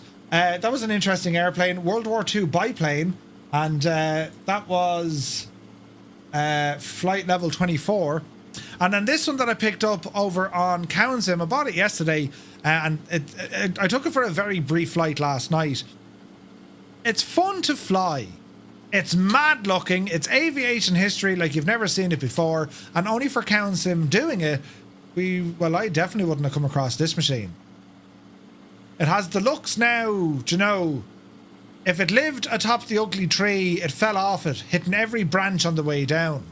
And then when it got to the ground, the branches came down and burst him in the head as well. Not the most visually pleasing, but a very interesting aircraft all the same. Christy, thank you very much indeed. So guys, I want to thank you all so very, very much for joining me tonight. I hope you found tonight's stream insightful and you learned something and bring back the green shirt, right? Now, let me see. It was Stu Snape that gifted the sub to Yanav. Stu, I didn't even see it. Thank you very, very much indeed. So we're back to you on Friday, lads. 1900 Zulu time. We are flying for the Department of Questionable Logistics. We're heading out into Central Asia, taking the Turbine Duke, carrying a box. The only thing it says on the box, no refunds. So we have some mad flying coming up this Friday night. Expect to see some gorgeous scenery as we head over this neck of the woods. Something stand, all the different stands. We're heading over that neck of the woods. I'm looking forward to it. So that's kicking off on Friday at 1900 Zulu time. So until then, thank you all so very, very much indeed. It's good to see that Murph keeps an eye on I couldn't see the mod chat and the thing blocking it. Jesus. Right. Until then, have an awesome rest of your week. Don't worry, lads. It's almost Friday and we'll pick it all up. And I have a couple of beers in the fridge already for Friday night. So until then, you take care.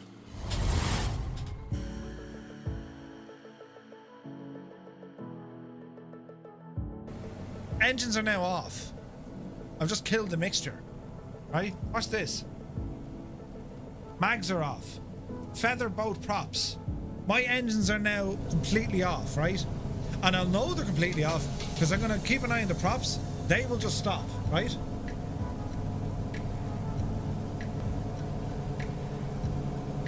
Engine 1 stopped. Engine 2 stopped. That's the sound I should hear. This is the sound I do hear. What? What are you doing? Do you know what I mean? We need to clip this. Hey, Coronado, Microsoft and Asobo. 3 lads walk into a bar. This is how the sound should be. I've turned off my engines. However, if there's other aircraft of the same description flying from the Coronado fleet, this is what we hear.